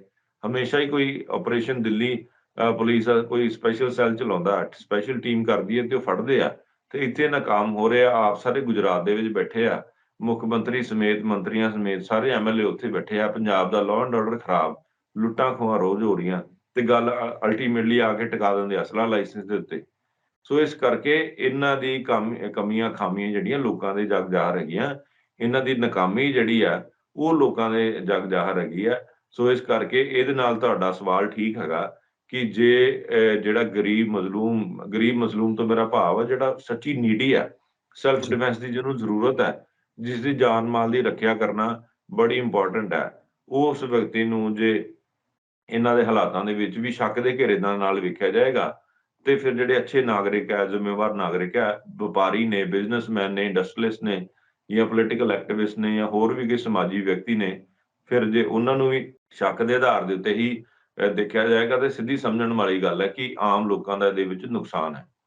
ਬਿਲਕੁਲ ਨੁਕਸਾਨ ਹੈ, ਔਰ ਅਸੀਂ ਜਾਣਦੇ ਹਾਂ ਇਸ ਗੱਲ ਨੂੰ, ਕਿਉਂਕਿ ਜਿਹੜੀਆਂ ਵੀ ਵਾਰਦਾਤਾਂ ਹੁੰਦੀਆਂ ਨੇ ਉਹ ਗੈਰ ਲਾਇਸੈਂਸੀ ਹਥਿਆਰਾਂ ਨਾਲ ਹੁੰਦੀਆਂ ਨੇ। ਲਾਇਸੈਂਸੀ ਹਥਿਆਰਾਂ ਨਾਲ ਕੋਈ ਵੀ ਕ੍ਰਾਈਮ ਨਹੀਂ ਹੁੰਦਾ, ਅਸੀਂ ਸਾਰੇ ਜਾਣਦੇ ਹਾਂ। ਔਰ ਪਤਾ ਨਹੀਂ ਕਿੱਥੋਂ ਕਿੱਥੋਂ ਸਮਗਲ ਹੋ ਕੇ ਉਹ ਸਾਰੇ ਹਥਿਆਰ ਪਹੁੰਚਦੇ ਨੇ। ਔਰ ਸਿੱਧੂ ਮੂਸੇਵਾਲਾ ਦੇ ਕਤਲ ਕੇਸ ਦੇ ਵਿੱਚ ਤੇ ਇਹ ਵੀ ਏਜੰਸੀਜ਼ ਨੇ ਰਿਪੋਰਟ ਦਿੱਤੀ ਕਿ ਕੋਈ ਰਸ਼ੀਆ ਦੇ ਬਣੇ ਹੋਏ ਸ਼ਾਇਦ ਵੈਪਨਸ ਵੀ ਇਸਤੇਮਾਲ ਹੋਏ ਨੇ, ਪਰ ਉਹ ਰਸ਼ੀਆ ਦੇ ਵੈਪਨਸ ਪੰਜਾਬ ਵਿੱਚ ਕਿੱਥੋਂ ਆ ਗਏ, ਕਿਸ ਨੇ ਸਪਲਾਈ ਕੀਤਾ, ਇਹ ਵੀ ਗੱਲਾਂ ਬਹੁਤ ਵੱਡੇ ਕੁਐਸਚਨਸ, ਬਹੁਤ ਵੱਡੇ ਸਵਾਲ ਪੈਦਾ ਕਰਦੀਆਂ ਨੇ। ਔਰ ਇੱਕ ਚੀਜ਼ ਇੰਪੋਰਟੈਂਟ ਹੈ ਕਿ ਪੰਜਾਬ ਦੇ ਅੰਦਰ ਪਹਿਲਾਂ ਹੀ ਪੁਲਿਸ ਮੁਲਾਜ਼ਮਾਂ ਦੀ ਗਿਣਤੀ ਘੱਟ ਆ। ਅਸੀਂ ਸਾਰੇ ਜਾਣਦੇ ਹਾਂ ਇੰਨੀ ਗਿਣਤੀ ਨਹੀਂ ਹੈਗੀ ਕਿ ਪੂਰੇ ਪੰਜਾਬ ਨੂੰ ਸੰਭਾਲਿਆ ਜਾ ਸਕੇ ਔਰ ਲਾਅ ਐਂਡ ਆਰਡਰ ਦੇ ਉੱਤੇ ਪੂਰੀ ਤਰ੍ਹਾਂ ਸਖਤ ਪਹਿਰਾ ਦਿੱਤਾ ਜਾ ਸਕੇ, ਕਿਉਂਕਿ ਗਿਣਤੀ ਘੱਟ ਹੈ। ਔਰ ਉਹਦੇ ਵਿੱਚੋਂ ਵੀ ਬਹੁਤ ਹੀ ਗਿਣਤੀ ਸਿਕਿਉਰਿਟੀ 'ਤੇ ਲੱਗੀ ਹੋਈ ਹੈ। ਔਰ ਕਿਹਾ ਜਾਂਦਾ ਹੈ ਕਿ ਖੁਦ ਸੀਐਮ ਮਾਨ ਉਹਨਾਂ ਦੀ ਸਿਕਿਉਰਿਟੀ ਦੇ ਉੱਤੇ ਵੀ 300-400 ਬੰਦਾ ਲੱਗਾ ਹੋਇਆ, ਸ਼ਾਇਦ ਇਹ ਵੀ ਗੱਲ ਕੀਤੀ ਜਾਂਦੀ ਹੈ, ਜਾਂ ਸ਼ਾਇਦ ਉਸ ਤੋਂ ਵੀ ਵੱਧ ਲੱਗਾ ਹੋਇਆ। ਔਰ ਬਾਕੀ ਥਾਵਾਂ ਦੇ ਉੱਤੇ ਵੀ ਪੰਜਾਬ ਵੱਲੋਂ ਸਿਕਿਉਰਿਟੀ ਪ੍ਰੋਵਾਈਡ ਕੀਤੀ ਜਾਂਦੀ ਹੈ। ਔਰ ਕਿਤੇ ਕਿਤੇ ਇਹ ਵੀ ਐਗਜ਼ਾਮਪਲ ਆਈ ਕਿ ਦਿੱਲੀ ਵਿੱਚ ਜੋ ਕੇਜਰੀਵਾਲ ਸਾਹਿਬ ਬੈਠੇ ਨੇ, ਆਮ ਆਦਮੀ ਪਾਰਟੀ ਦੇ ਮੇਨ ਚੀਫ, ਉਹਨਾਂ ਕੋਲ ਵੀ ਪੰਜਾਬ ਦੀ ਸਿਕਿਉਰਿਟੀ ਹੈ, ਰਾਘਵ ਚੱਡਾ ਕੋਲ ਪੰਜਾਬ ਦੀ ਸਿਕਿਉਰਿਟੀ ਹੈ। ਔਰ ਇੱਦਾਂ ਇਹਨਾਂ ਦੀਆਂ ਫੈਮਲੀਜ਼ ਨੂੰ, ਇਹਨਾਂ ਨੂੰ ਇਹ ਸਾਰੇ ਸਿਕਿਉਰਿਟੀ ਦੇ ਮੁਲਾਜ਼ਮ ਦੇ ਦਿੱਤੇ ਜਾਣਗੇ, ਤੇ ਪਹਿਲਾਂ ਹੀ ਬਹੁਤ ਜ਼ਿਆਦਾ ਘੱਟ ਗਿਣਤੀ ਹੈ ਸਾਰੇ ਸਿਕਿਉਰਿਟੀ ਮੁਲਾਜ਼ਮਾਂ ਦੀ, ਤੇ ਫਿਰ ਜਿਹੜੇ ਬਾਕੀ ਬਚੇ ਨੇ ਉਹ ਕਿੱਦਾਂ ਮਿਲ ਕੇ ਪੰਜਾਬ ਦੇ ਲਾਅ ਐਂਡ ਆਰਡਰ ਨੂੰ ਕੰਟਰੋਲ ਕਰ ਸਕਦੇ ਨੇ। ਡੀਜੀਪੀ ਗੌਰਵ ਯਾਦਵ ਬਹੁਤ ਅੱਛੀ ਤਰ੍ਹਾਂ ਬਿਆਨ ਦੇ ਰਹੇ ਨੇ, ਬਹੁਤ ਅੱਛੀ ਤਰ੍ਹਾਂ ਲੋਕਾਂ ਨੂੰ ਹੌਸਲਾ ਅਫਜ਼ਾਈ ਕਰ ਰਹੇ ਨੇ, ਔਰ ਕਹਿ ਰਹੇ ਨੇ ਕਿ ਅਸੀਂ ਇੱਕ ਨਵੇਂ ਤਰੀਕੇ ਨਾਲ ਸਿਸਟਮ ਨੂੰ ਚਲਾਵਾਂਗੇ। ਪਰ ਇੱਕ ਦਾ ਥਾਂ ਦੇ ਉੱਤੇ ਜਾ ਕੇ ਇਹ ਸਵਾਲ ਪੈਦਾ ਹੁੰਦਾ ਹੈ ਕਿ ਜਦੋਂ ਟੀਮ ਹੀ ਪੂਰੀ ਨਹੀਂ ਹੈ ਤਾਂ ਹਾਊ ਇਟ ਇਜ਼ ਪੋਸੀਬਲ। ਦੇਖੋ, ਇਹ ਤੁਸੀਂ ਬੜੀ ਵਾਜਬ ਗੱਲ ਕੀਤੀ। ਮੈਂ ਤੇ ਅੱਗੇ ਗੱਲ ਕੀਤੀ ਆ ਕਿ ਜੇ ਅਸਲਾ ਲਾਇਸੈਂਸ ਧਾਰਕਾਂ ਨੂੰ ਜਾਂ ਅਸਲਾ ਲਾਇਸੈਂਸ ਲੈਣ ਵਾਲੇ ਨਾਗਰਿਕਾਂ ਨੂੰ ਜੇ ਰੋਕਿਆ ਜਾਂਦਾ, ਕਿਸੇ ਤਰ੍ਹਾਂ ਵਰਜਿਆ ਜਾਂਦਾ, ਤੇ ਉਸ ਤੋਂ ਵੀ ਜ਼ਿਆਦਾ ਜ਼ਰੂਰੀ ਹੈ ਕਿ ਖੁਦ ਐਗਜ਼ਾਮਪਲ ਸੈੱਟ ਕਰਨ। ਜੇ ਕਹਿੰਦੇ ਗਨ ਕਲਚਰ ਹੈ, ਕੀ ਜਿਹੜੇ ਇਹਨਾਂ ਦੀ ਸਿਕਿਉਰਿਟੀ ਦੇ ਵਿੱਚ ਅਮਲਾ ਲੱਗਾ, ਉਹਨਾਂ ਕੋਲ ਗਨਸ ਨਹੀਂ ਹੈਗੀਆਂ, ਉਹਨਾਂ ਕੋਲ ਆਟੋਮੈਟਿਕ ਮਸ਼ੀਨਸ ਨਹੀਂ ਹੈਗੀਆਂ, ਉਹਨਾਂ ਕੋਲ ਤਾਂ ਬੜੇ ਵੱਡੇ ਲੈਵਲ ਦੀਆਂ ਨੇ। ਤੇ ਫਿਰ ਇਹਦਾ ਮਤਲਬ ਇਹ ਆ ਕਿ ਸੇਫਟੀ ਸਿਕਿਉਰਿਟੀ ਲਈ ਗਨਸ ਦਾ ਇਸਤੇਮਾਲ ਹੋਣਾ ਜ਼ਰੂਰੀ ਵੀ। ਜੇ ਰੋਕਣਾ ਹੈ ਕ੍ਰਾਈਮ ਨੂੰ ਰੋਕੋ, ਕ੍ਰਿਮੀਨਲਸ ਨੂੰ ਰੋਕੋ। ਆਪਣੀ ਸੁਰੱਖਿਆ ਦਿਨ ਬ ਦਿਨ ਵਧਾਈ ਜਾ ਰਹੇ ਆ, ਆਪਣੀ ਨਫਰੀ ਦੇ ਵਿੱਚ ਵਾਧਾ ਕਰੀ ਜਾ ਰਹੇ ਆ ਸਿਕਿਉਰਿਟੀ ਦੀ। ਥਾਣਿਆਂ ਦੇ ਵਿੱਚ ਨਫਰੀ ਦੀ ਘਾਟੀਆਂ ਦੇ ਵਿੱਚ ਕੋਈ ਲੱਗਣਾ ਨਹੀਂ ਚਾਹੁੰਦਾ। ਪ੍ਰੈਸ਼ਰਸ ਨੇ, ਪੋਲੀਟੀਕਲ ਪ੍ਰੈਸ਼ਰਸ ਨੇ, ਜਿਹੜੇ ਟ੍ਰੈਫਿਕ ਨੂੰ ਹੈਂਡਲ ਕਰਦੇ ਆ, ਬੱਸ ਸਟੈਂਡ ਦੇ ਕੋਲ ਖੜ ਕੇ ਟ੍ਰੈਫਿਕ ਮੁਲਾਜ਼ਮ ਆ, ਉਹਨਾਂ ਦੇ ਅੰਦਰ ਕਿੰਨਾ ਪੋਲਿਊਸ਼ਨ, ਡਸਟ, ਨੋਇਜ਼ ਪੋਲਿਊਸ਼ਨ ਜਾਂਦਾ। ਉਹ ਕਈ ਰੋਗਾਂ ਦੇ ਨਾਲ ਗ੍ਰਸਤ ਨੇ, ਕਿਸੇ ਨੂੰ ਸਾਹ ਦੀ ਬਿਮਾਰੀ, ਕਿਸੇ ਨੂੰ ਚਮੜੀ ਦਾ ਰੋਗ ਹੋ ਗਿਆ, ਕੋਈ ਡਿਪਰੈਸ਼ਨ ਦੇ ਨਾਲ ਤੁਰਿਆ ਫਿਰਦਾ, ਕੋਈ ਵੱਡੇ ਤਣਾਅ ਦੇ ਨਾਲ ਤੁਰਿਆ ਫਿਰਦਾ। ਕਿੰਨੇ ਹਾਦਸੇ ਤੁਸੀਂ ਦੇਖੋ ਏਦਾਂ ਦੇ ਮਾਮਲੇ ਤੇ ਵੀ ਪੇਸ਼ ਆਉਂਦੇ ਆ ਜਦੋਂ ਕੋਈ ਮੁਲਾਜ਼ਮ ਸਟ੍ਰੈਸ ਦੇ ਵਿੱਚ ਹੁੰਦਾ। ਫਿਰ 24/7 ਉਹਨਾਂ ਕੋਲ ਡਿਊਟੀ ਲਈ ਜਾਂਦੀ ਹੈ, ਛੁੱਟੀ ਉਹਨਾਂ ਨੂੰ ਕੋਈ ਨਹੀਂ ਦਿੱਤੀ ਜਾਂਦੀ। ਥਾਣਿਆਂ ਦੇ ਵਿੱਚ, ਚੌਂਕੀਆਂ ਦੇ ਵਿੱਚ ਉਹਨਾਂ ਨੂੰ ਸਹੂਲਤਾਂ ਮੁਯੱਸਰ ਨਹੀਂ ਹੈਗੀਆਂ। ਇੱਕ ਐਸਐਚਓ ਨੇ ਜਾਣਾ ਹੁੰਦਾ, ਮੂਵਮੈਂਟ ਕਰਨੀ, ਉਹਨੂੰ ਗੱਡੀ ਦੇ ਵਿੱਚ ਫਿਊਲ ਚਾਹੀਦਾ, ਚੰਗਾ ਵਹੀਕਲ ਚਾਹੀਦਾ, ਉਹ ਵੀ ਵੱਡੇ ਲੈਵਲ ਦੇ ਉੱਤੇ ਘਾਟ ਹੈ ਇਹਨਾਂ ਸਾਰੀਆਂ ਗੱਲਾਂ ਦੀ। ਸਟੇਸ਼ਨਰੀ ਦੀ ਘਾਟ ਹੈ। ਔਰ ਗੱਲਾਂ ਆਪ ਦੀਆਂ ਜਿਹੜੇ ਵੱਡੇ ਲੀਡਰ ਆ ਉਹਨਾਂ ਨੇ ਦੇਖੋ ਕੀਤਾ। ਸਭ ਤੋਂ ਵੱਡੀ ਗੱਲ ਹੈ ਇਹਨਾਂ ਦੇ ਵਿੱਚ ਰਾਜਨੀਤਿਕ ਸਿਸਟਮ ਦੀ ਵੀ ਬੜੀ ਵੱਡੀ ਗਲਤੀ ਹੈ। ਜਿਹੜਾ ਕਿਸੇ ਨਾਗਰਿਕ ਦਾ ਰਾਈਟ ਹੈ, ਉਹਦਾ ਹੱਕ ਹੈ, ਉਹਨੂੰ ਇਹਨਾਂ ਨੇ ਪ੍ਰਿਵਿਲੇਜ ਬਣਾਤਾ। ਸੰਜੀਵ ਜੀ, ਮੰਨ ਲਓ ਕਿ ਕੋਈ ਵਾਕਈ ਜਿਸ ਬੰਦੇ ਨੂੰ ਲੋੜੀਂਦਾ ਹੋਵੇ ਵੈਪਨ, ਉਹ ਜੇ ਲਾਇਸੈਂਸ ਅਪਲਾਈ ਕਰਦਾ, ਤੇ ਮੇਰਾ ਖਿਆਲ ਸਿਫਾਰਿਸ਼ ਜਾਂ ਪੈਸੇ ਤੋਂ ਬਗੈਰ ਉਹਨੂੰ ਨਹੀਂ ਮਿਲਣਾ। ਪਰ ਉਹਦਾ ਹੱਕ ਸੀ ਆਪਣਾ ਬਚਾਅ ਕਰਨ ਵਾਸਤੇ ਵੈਪਨ ਖਰੀਦਣ ਦਾ। ਪਰ ਜਿਹੜਾ ਪ੍ਰਿਵਿਲੇਜਡ ਬੰਦਾ, ਜਿਹਦੇ ਕੋਲ ਰਿਸੋਰਸਿਸ ਆ, ਜਿਹਦੀ ਅਪਰੋਚ ਹੈ, ਜਿਹਦੇ ਕੋਲ ਪੈਸਾ ਹੈ, ਉਹ ਫਿਰ ਪ੍ਰਿਵਿਲੇਜਡ ਬੰਦਾ ਉਹਨੂੰ ਹਾਸਲ ਕਰ ਲੈਂਦਾ। ਫਿਰ ਇੱਥੋਂ ਪਤਾ ਲੱਗਾ ਸਾਨੂੰ ਕਿ ਰਾਈਟ ਜਿਹੜਾ ਉਹਨੂੰ ਪ੍ਰਿਵਿਲੇਜ ਬਣਾ ਦਿੱਤਾ ਗਿਆ। ਜੀ ਹਾਂ। ਹੋਰ ਇਹਨੂੰ ਏਦਾਂ ਦੀਆਂ ਇੰਸਟਰਕਸ਼ਨ ਜਾਰੀ ਕੀਤੀਆਂ, ਹੋਰ ਸਖਤੀਆਂ ਕਰਨਗੇ, ਫਿਰ ਹੋਰ ਵੱਡੇ ਤੋਂ ਵੱਡੇ ਬੰਦੇ ਦਾ ਲਾਇਸੈਂਸ ਬਣੂਗਾ, ਉਹੀ ਵੈਪਨ ਲੈ ਸਕੂਗਾ। ਜੀ ਕੋਈ ਆਮ ਬੰਦਾ, ਆਮ ਕੋਈ ਵਰਕਰ ਜਿਹੜਾ ਆ ਉਹ ਲਾਇਸੈਂਸ ਫਿਰ ਲੈ ਹੀ ਨਹੀਂ ਸਕੂਗਾ। ਫਿਰ ਪ੍ਰਿਵਿਲੇਜ ਤੇ ਗੱਲ ਆ ਗਈ ਔਰ ਆਪਣੀਆਂ ਹੀ ਸਿਕਿਉਰਟੀਆਂ ਦਿਨ ਬ ਦਿਨ ਵਧਾਈ ਜਾਣਗੇ। ਪੰਜਾਬ ਦੇ ਲੋਕਾਂ ਦੀਆਂ ਦੇਖੋ, ਗੁਜਰਾਤ ਦੇ ਵਿੱਚ ਪੰਜਾਬ ਦੇ ਮੁਲਾਜ਼ਮ ਤੁਰੇ ਫਿਰਦੇ, ਫਿਰ ਇਹ ਰਾਘਵ ਚੱਡਾ ਐਂਡ ਪਾਰਟੀ, ਇਹਨਾਂ ਕੋਲ ਸਾਰਿਆਂ ਕੋਲ ਕਿੰਨੀ ਸਿਕਿਉਰਿਟੀ ਹੈ। ਅਰਵਿੰਦ ਕੇਜਰੀਵਾਲ ਕੋਲ ਕਿੰਨੀ ਸਿਕਿਉਰਿਟੀ ਹੈ। ਨਵੇਂ ਰਾਜ ਸਭਾ ਮੈਂਬਰ ਭੇਜੇ, ਉਹਨਾਂ ਕੋਲ ਕਿੰਨੀ ਸਿਕਿਉਰਿਟੀ ਹੈ। ਕਿੰਨੀ ਨਫਰੀ ਵੱਡੇ ਲੈਵਲ ਤੇ ਇਹਨਾਂ ਦੇ ਨਾਲ ਤਾਇਨਾਤੀ ਦੇ ਵਿੱਚ ਹੈਗੀ ਆ। ਤੇ ਫਿਰ ਜਦੋਂ ਵੀਵੀਆਈਪੀ ਮੂਵਮੈਂਟਸ ਹੁੰਦੀਆਂ, ਕੋਈ ਫਲਾਣਾ ਲੀਡਰ ਆ ਗਿਆ ਜੀ, ਸਾਰੀ ਸਿਕਿਉਰਿਟੀ ਉਧਰ ਲੱਗ ਗਈ ਜੀ, ਰੂਟ ਕਲੀਅਰ ਕਰਾਉਣ ਤੇ ਲੱਗ ਗਈ। ਆ ਪਿੱਛੇ ਜੀ ਭਗਵੰਤ ਸਿੰਘ ਮਾਨ ਅੰਮ੍ਰਿਤਸਰ ਆਏ ਤੇ ਤੁਸੀਂ ਦੇਖੋ ਕਿੰਨੀ ਵੱਡੀ ਤਾਦਾਦ 'ਚ ਨਫਰੀ ਜਿਹੜੀ ਉਹ ਵੀਆਈਪੀ ਡਿਊਟੀ ਦੇ ਉੱਤੇ ਲੱਗ ਗਈ, ਸੜਕਾਂ ਤੇ ਰੁਕ ਗਏ, ਰੂਟਸ ਕਲੀਅਰ ਕਰਾਏ ਗਏ। ਤੇ ਫਿਰ ਉਹਨਾਂ ਸਮਿਆਂ ਦੇ ਵਿੱਚ, ਉਹਨਾਂ ਹਾਲਾਤਾਂ 'ਚ ਜਦੋਂ ਕੋਈ ਵਾਰਦਾਤ ਪੇਸ਼ ਆ ਜਾਂਦੀ ਆ ਤੇ ਲੋਕ ਥਾਣੇ ਵਿੱਚ ਜਾਂਦੇ ਤੇ ਉਹ ਕਹਿੰਦੇ ਜੀ ਅੱਜ ਸਾਡੇ ਮੁਲਾਜ਼ਮ ਵੀਆਈਪੀ ਡਿਊਟੀ ਤੇ ਨੇ ਜੀ। ਜਾਂ ਕੋਈ ਧਰਨਾ ਪ੍ਰਦਰਸ਼ਨ ਲੱਗਦਾ, ਉਹ ਕਹਿੰਦੇ ਵੀਆਈਪੀ ਡਿਊਟੀ ਤੇ ਨੇ, ਅੱਜ ਨਹੀਂ ਇੱਥੇ ਕਿਸੇ ਨੇ ਆਉਣਾ। ਤੇ ਤੁਸੀਂ ਦੇਖੋ ਪਿਛਲੇ ਦਿਨਾਂ 'ਚ ਵੀ ਕੀ ਹੋਇਆ, ਇੱਕ ਐਨਆਰਆਈ ਦੀ ਸ਼ਾਦੀ ਸੀ ਤੇ ਇੰਨੀ ਜ਼ਬਰਦਸਤ ਫਾਇਰਿੰਗ ਹੋਈ। ਉਦੋਂ ਮੁੱਖ ਮੰਤਰੀ ਵੀ ਅੰਮ੍ਰਿਤਸਰ ਦੇ ਵਿੱਚ, ਪ੍ਰਧਾਨ ਮੰਤਰੀ ਅਗਲੇ ਦਿਨ ਉਹਨਾਂ ਨੇ ਇੱਥੇ ਆਉਣਾ ਸੀਗਾ ਪੰਜਾਬ ਦੇ ਵਿੱਚ। ਜਦੋਂ ਬਿਆਸ ਗਏ ਤੇ ਡੀਜੀਪੀ ਔਰ 2 ਏਡੀਜੀਪੀ ਉਸ ਦਿਨ ਅੰਮ੍ਰਿਤਸਰ ਦੇ ਵਿੱਚ ਸੀਗੇ। ਮੇਰਾ ਖਿਆਲ ਹੈ 4 ਨਵੰਬਰ ਦੇ ਅਰਾਊਂਡ ਇਹ ਗੱਲ ਹੈਗੀ ਹੈ। ਜੀ। ਤੇ ਉਹਨਾਂ ਦੀ ਇੱਥੇ ਹਾਜ਼ਰੀ ਦੇ ਵਿੱਚ ਏਡੀਆਂ ਵੱਡੀਆਂ ਵਾਰਦਾਤਾਂ ਹੋ ਜਾਣ, ਤੇ ਫਿਰ ਇੱਥੋਂ ਸਾਨੂੰ ਸਮਝ ਕੀ ਆਉਂਦਾ ਕਿ ਇਹ ਜਿਹੜੀ ਪੁਲਿਸਿੰਗ ਹੈਗੀ ਆ, ਇਹਨੂੰ ਇਹਨਾਂ ਨੇ ਲੀਡਰਾਂ ਦੀ ਆਓ ਭਗਤ ਲਈ ਲਾਤਾ। ਤੇ ਜਿਹੜੇ ਆਮ ਲੋਕ ਆ ਉਹਨਾਂ ਦੇ ਉੱਤੇ ਕਾਨੂੰਨ ਜਿਹੜੇ ਆ ਉਹਦੀ ਅਮਲ ਦਰਾਮਦ ਕਰਨ ਤੇ ਲੱਗੇ ਆ। ਆਮ ਵਿਅਕਤੀ, ਜੈਨੂਇਨ ਵਿਅਕਤੀ, ਚੰਗਾ ਵਪਾਰੀ, ਚੰਗਾ ਪੜ੍ਹਿਆ ਲਿਖਿਆ ਬੰਦਾ, ਚੰਗਾ ਟੀਵੀ ਰਿਸੋਰਸਿਸ ਵਾਲਾ ਬੰਦਾ, ਉਹ ਤੇ ਵੈਸੇ ਹੀ ਲਾਅ ਅਬਾਈਡਿੰਗ ਹੁੰਦਾ। ਉਹ ਤਾਂ ਕਾਨੂੰਨ ਤੋਂ ਵੈਸੇ ਹੀ ਬੜਾ ਡਰਦਾ। ਉਹ ਧਿਆਨ ਰੱਖਦਾ, ਉਹ ਆਪਣੀ ਇੱਜ਼ਤ ਦਾ ਸਵਾਲ ਉਹਨੂੰ ਬਣਾ ਕੇ ਰੱਖਦਾ। ਲੋੜ ਤੇ ਹੈਗੀ ਆ ਕਿ ਜਿਹੜੇ ਐਂਟੀ ਸੋਸ਼ਲ ਐਲੀਮੈਂਟ ਆ ਉਹਨਾਂ ਦੇ ਉੱਤੇ ਰੋਕ ਲਾਈ ਜਾਵੇ। ਲੋੜ ਤੇ ਹੈਗੀ ਹੈ ਕਿ ਕ੍ਰਾਈਮ ਨੂੰ ਠੱਲ ਪਾਈ ਜਾਵੇ, ਕ੍ਰਿਮੀਨਲਸ ਨੂੰ ਸਖਤ ਸਜ਼ਾਵਾਂ ਦੇ ਕੇ ਰੋਕਿਆ ਜਾਵੇ। ਉੱਥੇ ਕਿਤੇ ਵੀ ਗੱਲ ਇਹੋ ਜਿਹੀ ਸਾਡੇ ਸਾਹਮਣੇ ਨਹੀਂ ਆ ਰਹੀ। ਕੋਈ ਜੇਲ੍ਹਾਂ ਦੇ ਵਿੱਚ ਲੀਡਰ ਮਸਾਜ ਕਰਾ ਰਿਹਾ ਹੁੰਦਾ, ਕੋਈ ਜੇਲ੍ਹਾਂ ਦੇ ਵਿੱਚੋਂ ਫੋਨ ਕਰ ਰਿਹਾ ਹੁੰਦਾ, ਕੋਈ ਜੇਲ੍ਹਾਂ ਦੇ ਵਿੱਚੋਂ ਕਿਲਿੰਗਸ ਕਰਵਾ ਰਿਹਾ ਹੁੰਦਾ। ਗੱਲ ਤੇ ਸਾਰੀ ਇੱਥੇ ਆ ਕੇ ਟਿਕਦੀ ਹੈ। ਅਸਲਾ ਲਾਇਸੈਂਸ ਜਿਹੜੇ ਆ, ਜਿੱਥੋਂ ਸਾਡੀ ਗੱਲ ਦੀ ਸ਼ੁਰੂਆਤ ਵੀ ਹੋਈ, ਉਹ ਤੇ ਆਲਰੇਡੀ ਅਕਾਊਂਟੇਬਲ ਹੁੰਦੇ। ਹਰ ਜਗ੍ਹਾ ਇਨਕੁਆਇਰੀ ਹੋ ਕੇ ਰਿਪੋਰਟਾਂ ਬਣ ਕੇ ਤੇ ਫਿਰ ਕਿਸੇ ਨੂੰ ਲਾਇਸੈਂਸ ਜਾਰੀ ਹੁੰਦਾ। ਤੇ ਫਿਰ ਉਹ ਜਦੋਂ ਮਰਜ਼ੀ ਕੋਈ ਅਧਿਕਾਰੀ ਜਿਹੜਾ ਡੀਸੀਪੀ ਲਾਅ ਐਂਡ ਆਰਡਰ ਜਿਹੜਾ ਜਾਂ ਐਸਐਸਪੀ ਜਾਂ ਅਸਲਾ ਬ੍ਰਾਂਚ ਵਾਲੇ ਜਦੋਂ ਮਰਜ਼ੀ ਉਹਨੂੰ ਸੱਦ ਸਕਦੇ ਆ, ਬੁਲਾ ਸਕਦੇ ਆ। ਉਹਨਾਂ ਕਲਿੱਕ, ਉੱਥੇ ਐਡਰੈਸ ਹੈ, ਉੱਥੇ ਫੋਨ ਨੰਬਰ ਹੈ, ਸਾਰੀ ਵੈਰੀਫਿਕੇਸ਼ਨ ਹੈ। ਤੇ ਲੋੜ ਤੇ ਉਹਨਾਂ ਲੋਕਾਂ ਨੂੰ ਘੇਰਨ ਦੀ ਆ ਜਿਨ੍ਹਾਂ ਕੋਲ ਕੋਈ ਏਦਾਂ ਦੀ ਚੀਜ਼ ਦਾ ਨਾਮੋ ਨਿਸ਼ਾਨ ਨਹੀਂ ਹੁੰਦਾ, ਕਾਨੂੰਨ ਨੂੰ ਮੰਨਦੇ ਹੀ ਨਹੀਂ। ਉਹ ਲੋਕਾਂ ਨੂੰ ਕਤਲ ਵੀ ਕਰੀ ਜਾਂਦੇ ਆ, ਰੰਗਦਾਰੀਆਂ ਮੰਗੀ ਜਾਂਦੇ ਆ, ਫਰੌਤੀਆਂ ਮੰਗੀ ਜਾਂਦੇ ਆ। ਕਦੀ ਕਿਸੇ ਡਾਕਟਰ ਦੇ ਗੋਲੀ ਮਾਰ ਦਿੰਦੇ ਆ, ਕਿਤੇ ਮਾਰਕੀਟ ਦੇ ਵਿੱਚ ਕਿਸੇ ਨੂੰ ਗੋਲੀ ਮਾਰ ਦਿੰਦੇ ਆ, ਕਿਤੇ ਲੁੱਟ ਕਰ ਲੈਂਦੇ ਆ, ਕਿਤੇ ਪੈਟਰੋਲ ਪੰਪਸ ਤੇ ਲੁੱਟ ਹੋ ਰਹੀ ਹੈ, ਕਿਤੇ ਬੈਂਕਾਂ ਦੇ ਵਿੱਚ ਲੁੱਟ ਹੋ ਰਹੀ ਹੈ। ਉਹ ਕੋਈ ਅਸਲਾ ਲਾਇਸੈਂਸ ਵਾਲੇ ਵੈਪਨ ਥੋੜੀ ਨੇ। ਤੋ ਇਸ ਕਰਕੇ ਸੋਝੀ ਦਾ ਇਸਤੇਮਾਲ ਕਰਦੇ ਹੋਏ ਜਿਹੜਾ ਲੀਡਰਸ਼ਿਪ ਨੂੰ ਪੰਜਾਬ ਦੀ ਚੰਗੀ ਬਿਆਨਬਾਜ਼ੀਆਂ ਔਰ ਚੰਗੀਆਂ ਗੱਲਾਂ ਪੰਜਾਬ ਦੇ ਵਿੱਚ ਕਰਨੀਆਂ ਚਾਹੀਦੀਆਂ। ਐਗਜ਼ੈਕਟਲੀ। ਔਰ ਤੁਸੀਂ ਦੇਖੋ ਨਾ, ਹੁਣ ਜਿਹੜਾ ਇਹ ਇੰਨਾ ਜ਼ਿਆਦਾ ਗੈਂਗਸਟਰਸ ਦਾ ਸਾਰਾ ਬੋਲਬਾਲਾ ਹੋ ਗਿਆ, ਆਏ ਦਿਨ ਕਤਲ ਹੋ ਰਹੇ ਨੇ, ਆਏ ਦਿਨ ਧਮਕੀਆਂ ਮਿਲ ਰਹੀਆਂ ਨੇ ਔਰ ਜ਼ਿੰਮੇਵਾਰੀਆਂ ਲਿੱਤੀਆਂ ਜਾ ਰਹੀਆਂ ਨੇ, ਲਾਈਵ ਹੋ ਕੇ ਫੇਸਬੁੱਕ ਦੇ ਉੱਤੇ ਗੱਲ ਕੀਤੀ ਜਾਂਦੀ ਹੈ। ਸੋ ਇਹ ਸਭ ਗੱਲਾਂ ਇਸ ਗੱਲ ਵੱਲ ਇਸ਼ਾਰਾ ਕਰਦੀਆਂ ਨੇ ਕਿ ਖੁੱਲੀਆਂ ਬਾਗਾਂ ਨੇ, ਖੁੱਲੇ ਹੌਸਲੇ ਨੇ, ਕੋਈ ਨਹੀਂ ਡਰਦਾ। ਔਰ ਐਡਮਿਨਿਸਟ੍ਰੇਸ਼ਨ ਦਾ ਜਿਹੜਾ ਪੁਲਿਸ ਦੀ ਨਫਰੀ ਹੈ, ਕੋਈ ਨਹੀਂ ਡਰਦਾ, ਕਿਉਂਕਿ ਜੇ ਡਰਦੇ ਹੋਣ ਤਾਂ ਇੰਨਾ ਖੁੱਲ੍ਹੇਆਮ ਗੱਲਬਾਤ ਨਹੀਂ ਕਰ ਸਕਦੇ। ਹਾਂ, ਬਾਕੀ ਰਿਹਾ ਕਿ ਸੀਐਮ ਮਾਨ ਇਹ ਚਾਹੁੰਦੇ ਨੇ ਕਿ ਇਹ ਜੋ ਗੈਂਗਸਟਰਸ ਨੇ, ਇਹ ਆਪਣੇ ਘਰਾਂ ਦੇ ਮੁੰਡੇ ਨੇ, ਇਹ ਕਿਉਂ ਵਿਗੜ ਗਏ, ਕਿਉਂ ਇਹਨਾਂ ਰਾਹਾਂ 'ਤੇ ਤੁਰ ਪਏ, ਇਹਨਾਂ ਨੂੰ ਵਾਪਸ ਲਿਆਇਆ ਜਾਵੇ। ਜਿਹੜੇ ਬਹੁਤ ਦੂਰ ਨਿਕਲ ਗਏ ਨੇ ਉਹ ਤਾਂ ਫਿਰ ਕਾਨੂੰਨ ਦੇਖੇਗਾ ਕਿ ਉਹਨਾਂ ਦਾ ਕਿੱਦਾਂ ਕੇਸ ਚੱਲੂਗਾ, ਉਹਨਾਂ ਦੇ ਨਾਲ ਕੀ ਟਰਾਇਲ ਹੋਏਗਾ। ਬਾਕੀ ਜਿਹੜੇ ਵਾਪਸ ਆ ਸਕਦੇ ਨੇ ਉਹਨਾਂ ਨੂੰ ਵਾਪਸ ਲਿਆਂਦਾ ਜਾਵੇ, ਮੇਨ ਸਟਰੀਮ ਦੇ ਵਿੱਚ ਦਾਖਲ ਕੀਤਾ ਜਾਵੇ ਤੇ ਸਮਾਜ ਨੂੰ ਇਹਨਾਂ ਤੋਂ ਰਾਹਤ ਮਿਲੇ। ਕਿਉਂਕਿ ਗੈਂਗਸਟਰਸ ਕਿਸੇ ਵੀ ਧਰਤੀ ਦੇ ਉੱਤੇ ਹੋਣ ਉਹ ਸਹੀ ਨਹੀਂ ਹੁੰਦਾ, ਨਾ ਗੈਂਗਸਟਰ ਵਾਸਤੇ ਸਹੀ ਹੁੰਦਾ, ਨਾ ਉਸ ਇਲਾਕੇ ਦੇ ਲੋਕਾਂ ਵਾਸਤੇ ਸਹੀ ਹੁੰਦਾ। ਸੋ ਇਹ ਤਾਂ ਗੱਲਾਂ ਆਪਾਂ ਸਮਾਜਿਕ ਤੌਰ 'ਤੇ ਕਰਦੇ ਹੀ ਰਹਿੰਦੇ ਹਾਂ।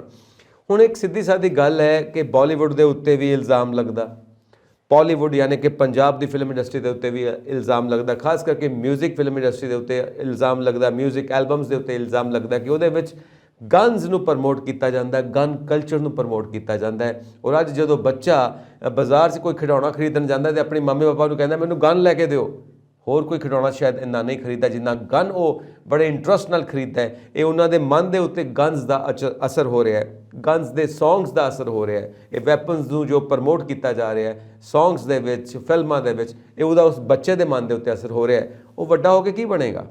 ਦੇਖੋ, ਗੱਲ ਤੁਹਾਡੀ ਬੜੀ ਵਾਜਿਬ ਹੈਗੀ ਆ। ਮੈਂ ਇਸ ਗੱਲ ਨਾਲ ਸਹਿਮਤੀ ਰੱਖਦਾ ਹਾਂ ਕਿ ਕਿਤੇ ਵੀ ਕਿਸੇ ਵੀ ਤਰੀਕੇ ਦੇ ਨਾਲ ਗਨਸ ਦੀ ਗਲੋਰੀਫਿਕੇਸ਼ਨ ਨਹੀਂ ਹੋਣੀ ਚਾਹੀਦੀ। ਪਰ ਸੰਜੀਵ ਜੀ, ਸਮਝਣ ਵਾਲੀ ਤੇ ਇਹ ਗੱਲ ਹੈ ਕਿ ਗਨ ਦਾ ਰੀਅਲ ਮੀਨਿੰਗ ਕੀ ਹੈ। ਹੂੰ। ਗਨ ਦਾ ਰੀਅਲ ਮੀਨਿੰਗ ਹੈਗਾ ਵੈਪਨ ਦਾ ਇਸਤੇਮਾਲ ਕਰਨ ਦਾ ਮਤਲਬ ਹੈ ਸੈਲਫ ਡਿਫੈਂਸ ਲਈ। ਯੈਸ। ਤੁਸੀਂ ਦੇਖੋ, ਸਿੱਖੀਜ਼ਮ ਦੇ ਵਿੱਚ ਸੰਤ ਔਰ ਸਿਪਾਹੀ ਦੀ ਫਿਲਾਸਫੀ ਨੂੰ ਅੱਗੇ ਲਿਆਇਆ ਜਾਂਦਾ, ਸੇਂਟ ਐਂਡ ਸੋਲਜਰ। ਉੱਥੇ ਆਪਣੀ ਰੱਖਿਆ ਕਰਨ ਦੀ ਵੀ ਗੱਲ ਆਉਂਦੀ। ਹੁਣ ਹਾਂਜੀ। ਜਿਸ ਤੱਕ ਰਹੀ ਗਲੋਰੀਫਿਕੇਸ਼ਨ ਦੀ ਗੱਲ, ਮੈਂ ਤੇ ਆਲਰੇਡੀ ਕਿਹਾ ਕਿ ਜਿਹੜੇ ਲੋਕ ਇਹਨੂੰ ਗਲੋਰੀਫਾਈ ਕਰਦੇ ਆ, ਉਹਨਾਂ ਤੇ ਸਖਤ ਤੋਂ ਸਖਤ ਕਾਰਵਾਈ ਹੋਣੀ ਚਾਹੀਦੀ ਆ। ਉਹਨਾਂ ਲੋਕਾਂ ਨੂੰ ਐਗਜ਼ੈਂਪਲਰੀ ਪਨਿਸ਼ਮੈਂਟ ਦੇਣੀ ਚਾਹੀਦੀ ਆ, ਤਾਂ ਕਿ ਲੋਕ ਇਹਨਾਂ ਗੱਲਾਂ ਤੋਂ ਗੁਰੇਜ਼ ਕਰਨ। ਪਰ ਰਾਈਟ ਨੂੰ ਪ੍ਰਿਵਿਲੇਜ ਨਾ ਬਣਾਇਆ ਜਾਵੇ। ਜਿਹੜੇ ਵਿਅਕਤੀ ਨੂੰ ਜੈਨੂਇਨ ਜ਼ਰੂਰਤ ਹੈਗੀ ਆ, ਉਸ ਚੀਜ਼ ਨੂੰ, ਉਸ ਬੰਦੇ ਨੂੰ ਆਪਣੀ ਸੈਲਫ ਡਿਫੈਂਸ ਲਈ ਉਹ ਚੀਜ਼ ਹਾਸਲ ਕਰਨ ਦੇ ਵਿੱਚ ਕੋਈ ਮੁਸ਼ਕਲ ਨਹੀਂ ਆਉਣੀ ਚਾਹੀਦੀ। ਜੀ। ਵਾਜਿਬ ਤੌਰ ਤਰੀਕੇ ਹੋਣੇ ਚਾਹੀਦੇ ਆ। ਔਰ ਅਸੀਂ ਦੇਖ ਹੀ ਰਹੇ ਹਾਂ ਕਿ ਲੋਕ ਰੀਲਸ ਬਣਾ ਰਹੇ ਆ। ਲੋਕ, ਤੁਸੀਂ ਮੂਵੀ ਇਹਦੇ ਵਿੱਚ ਗੱਲ ਕੀਤੀ, ਦੇਖੋ ਆਰਟ ਐਂਡ ਕਲਚਰ ਸਕਾਫਤੀ ਸਿਸਟਮ ਦੇ ਵਿੱਚ ਹੁਣ ਤੁਸੀਂ ਮੈਨੂੰ ਇੱਕ ਐਗਜ਼ਾਮਪਲ ਇਹ ਦੇਖੋ, ਉਦਾਹਰਨ ਦੇਖੋ ਕਿ ਅਸੀਂ ਕਿਸੇ ਵਿਆਹ ਸ਼ਾਦੀ 'ਚ ਜਾਂਦੇ ਹਾਂ, ਪਰ ਜੀ। ਜੇ ਅਸੀਂ ਕਿਸੇ ਵੀ ਗੀਤਕਾਰ ਵੱਲੋਂ ਕਹਿੰਦੇ ਜੀ ਉਹਨੇ ਗਾਣੇ ਦੇ ਉੱਤੇ ਗੀਤ ਲਿਖੇ, ਹਥਿਆਰਾਂ ਦੀ ਗੱਲ ਕੀਤੀ, ਬੜਾ ਏਦਾਂ ਦੀਆਂ ਚੀਜ਼ਾਂ ਨੂੰ ਪ੍ਰਮੋਟ ਕੀਤਾ, ਵਾਇਲੈਂਸ ਨੂੰ, ਤੇ ਵਿਆਹਾਂ ਸ਼ਾਦੀਆਂ 'ਚ ਲੋਕ ਫਿਰ ਸ਼ਰਾਬਾਂ ਪੀ ਕੇ ਧੋ ਧੋ ਕੇ ਤੇ ਭੰਗੜੇ ਪਾਉਂਦੇ ਆ ਜਦੋਂ ਡੀਜੇ ਦੇ ਉੱਤੇ, ਤੇ ਡੀਜੇ ਵਾਲੇ ਨੂੰ ਕਹਿੰਦੇ ਫਲਾਣਾ ਗੀਤ ਲਾ। ਤੇ ਜੇ ਡੀਜੇ ਵਾਲਾ ਉਹ ਗੀਤ ਨਾ ਲਾਵੇ ਤੇ ਲੋਕ ਉਹਦੇ ਨਾਲ ਜਾ ਕੇ ਲੜਨਗੇ, ਲੋਕ ਉਹਦੇ ਪੈਸੇ ਨਹੀਂ ਦੇਣਗੇ, ਲੋਕ ਉਹਦੇ ਗਲ ਪੈਣਗੇ, ਲੋਕ ਉਹਦੇ ਨਾਲ ਝਗੜਾ ਕਰਨਗੇ। ਕੀ ਫਿਰ ਪੰਜਾਬ ਸਰਕਾਰ ਉਹਨਾਂ ਦੀ ਵੀ ਸੁਰੱਖਿਆ ਕਰ ਲਏਗੀ? ਇੱਕ ਐਗਜ਼ੈਕਟਲੀ। ਗੱਲ ਜਿਹੜੀ ਸੋਚਣ ਵਾਲੀ ਆ ਕਿ ਜਿਹੜਾ ਆਰਟ ਐਂਡ ਕਲਚਰ ਹੈਗਾ, ਉਹਦੀਆਂ ਡਾਇਮੈਂਸ਼ਨਸ ਬੜੀਆਂ ਵਾਈਡਰ ਹੈਗੀਆਂ। ਜਿੱਥੇ-ਜਿੱਥੇ ਜ਼ਰੂਰਤ ਹੈ, ਉੱਥੇ-ਉੱਥੇ ਰੋਕ ਲਾਉਣ ਦੀ ਬੜੀ ਵੱਡੀ ਲੋੜ ਹੁੰਦੀ ਹੈ। ਤੇ ਜਿੱਥੇ ਨਹੀਂ ਜ਼ਰੂਰਤ ਹੈਗੀ, ਜਿੱਥੇ ਸਕਾਫਤੀ ਗੱਲ ਹੁੰਦੀ ਆ, ਕਿਤੇ ਮੂਵੀਜ਼ ਦੇ ਵਿੱਚ ਸੀਨ ਕਰਨਾ ਹੁੰਦਾ ਹੈ, ਪੁਲਿਸ ਕੋਲ ਵੈਪਨ ਹੁੰਦਾ, ਚੋਰ ਸਿਪਾਹੀ ਦਾ ਰੋਲ ਹੁੰਦਾ, ਉੱਥੇ ਤਾਂ ਨੈਚੁਰਲ ਗੱਲ ਹੈ ਕਿ ਵੈਪਨਰੀ ਦਾ ਇਸਤੇਮਾਲ ਕਰਨਾ ਹੀ ਪਊਗਾ। ਪਰ ਜਿੱਥੇ ਹਾਂ ਗਲੋਰੀਫਿਕੇਸ਼ਨ ਹੁੰਦੀ ਆ, ਜਿੱਥੇ ਯੂਥ ਨੂੰ ਭੜਕਾਉਣ ਦੀਆਂ ਗੱਲਾਂ ਹੁੰਦੀਆਂ, ਕੁਰਾਹੇ ਪਾਉਣ ਦੀਆਂ ਗੱਲਾਂ ਹੁੰਦੀਆਂ, ਲੋਕਾਂ ਨੂੰ ਹਥਿਆਰ ਚੱਕਣ ਲਈ ਮੋਟੀਵੇਟ ਕੀਤਾ ਜਾਂਦਾ, ਤੇ ਉੱਥੇ ਇਹਦੀ ਵੱਡੀ ਰੋਕ ਲੱਗਣੀ ਚਾਹੀਦੀ ਆ। ਇਸ ਗੱਲ ਨਾਲ ਮੈਂ ਸਹਿਮਤੀ ਜਤਾਉਣਾ। ਪਰ ਇਹ ਕੀ ਪ੍ਰੈਕਟੀਕਲ ਹੈਗਾ? ਕੀ ਹੂੰ। ਉਹ ਗੀਤ ਜਿਹੜੇ ਰਿਕਾਰਡ ਹੋਏ ਆ, ਉਹ ਅੱਜ-ਕੱਲ੍ਹ ਫਿਰ ਪੈਲੇਸਾਂ ਦੇ ਵਿੱਚ, ਵਿਆਹਾਂ ਸ਼ਾਦੀਆਂ ਦੇ ਵਿੱਚ, ਘਰਾਂ ਦੇ ਵਿੱਚ, ਗੱਡੀਆਂ ਦੇ ਵਿੱਚ ਨਹੀਂ ਵੱਜਣਗੇ? ਉਹ ਕਿਹੜਾ ਤਰੀਕਾ ਹੈ ਏਦਾਂ ਦਾ ਅਮਲ ਦਰਾਮਦ ਕਰਨ ਦੀ, ਜਿਹਦੇ ਨਾਲ ਉਹਦੇ ਉੱਤੇ ਰੋਕ ਲੱਗ ਜਾਏਗੀ? ਤੇ ਜੇ ਰੋਕ ਲੱਗੇਗੀ ਤੇ ਉਹ ਪ੍ਰੈਕਟੀਕਲ ਹੋਏਗੀ? ਇਹ ਗੱਲਾਂ ਵੀ ਜਿਹੜੀਆਂ ਬਾਅਦ ਚ ਭੁਗਤਣ ਵਾਲੀਆਂ ਹੈਗੀਆਂ ਨੇ। ਸੋ ਕਿਸੇ ਵੀ ਚੀਜ਼ ਤੇ ਰੋਕ ਲਾਉਣੀ, ਗਲੋਰੀਫਿਕੇਸ਼ਨ ਨੂੰ ਰੋਕਣਾ, ਉਹ ਗੱਲ ਠੀਕ ਹੈ। ਪਰ ਕੀ ਉਹਦਾ ਅਮਲ ਦਰਾਮਦ, ਕੀ ਪ੍ਰੈਕਟੀਕੈਲਿਟੀ ਹੈ, ਕੀ ਇੰਪਲੀਮੈਂਟੇਸ਼ਨ ਉਹਦੀ ਹੋਏਗੀ? ਇਹ ਵੀ ਆਉਣ ਵਾਲੇ ਸਮੇਂ ਦੇ ਵਿੱਚ ਵੇਖਣਾ ਪਊਗਾ, ਜੋ ਕਿ ਮੈਨੂੰ ਅਜੇ ਤੱਕ ਮੁਨਾਸਿਬ ਨਹੀਂ ਨਜ਼ਰ ਆ ਰਿਹਾ।